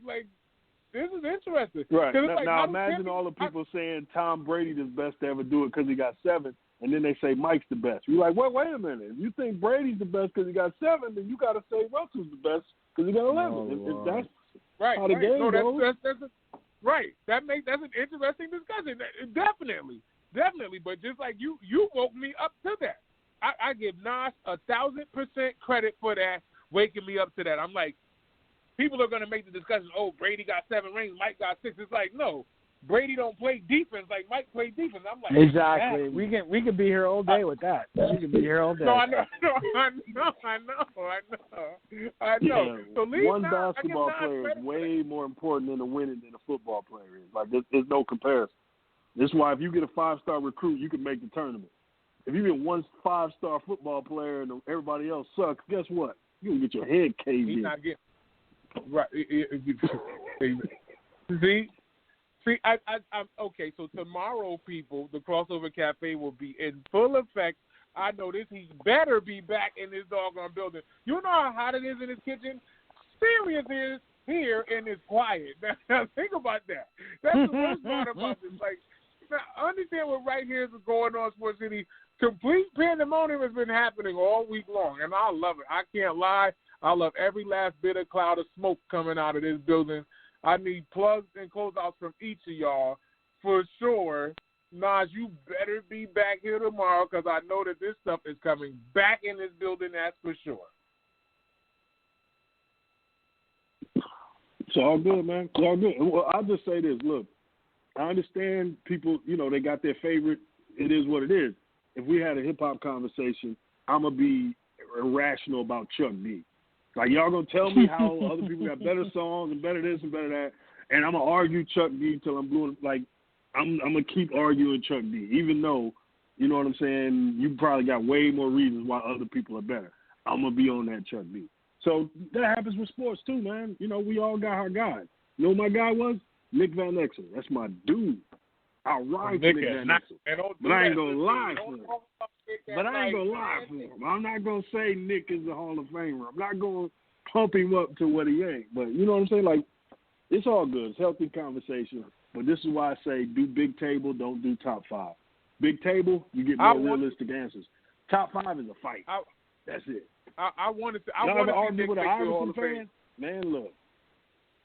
But yeah, shout out to y'all, man. Let y'all do y'all close out. Let me get out the way. Oh my goodness, man! Don't do this. I want to see Nick Van Exel make the Hall of Fame. I love Nick at Night, man. One of the best crossover assassins I ever seen. But oh my goodness, don't even get me. This is Crossover Cafe material, y'all. I tried to say we were basketball. I tried. Serious is we haven't heard from you in a minute. You're sitting over there chilling, eating ice cream. You watch me deal with all of this fire. I know. Where's my ice cream? I can't even talk. Anyways, man, let me get you out of here, man. It's your boy Sears up in that 412 and the 703, man. Such a pleasure to be with you guys on another edition of the Sports City Chefs, man. Cookout was litty like we always do in the building, man. But definitely check us out tomorrow, Crossover Cafe. Check us out on the website, www.sportscitychefs.com. We got blogs and T-shirts and such with, man. I said this last week, man. Valentine's Day is coming up, man. You want to get the cookies, man? Get her a hoodie, bro. Holla at your boy, man. Your boy's gone, man. Y'all be good. Oh, my goodness. Be good. I don't even know how this closeout's going to go. That's okay, Eric. I need a plug, closeout, shout-out, promo. Let's get up out of here, man. We'll be back at it tomorrow. Shout out to each and every one of my boys, Tymeless, Nas, Sirius, The Villain. Great show tonight, guys. As always, it's a pleasure. And God bless everybody. Take care out there.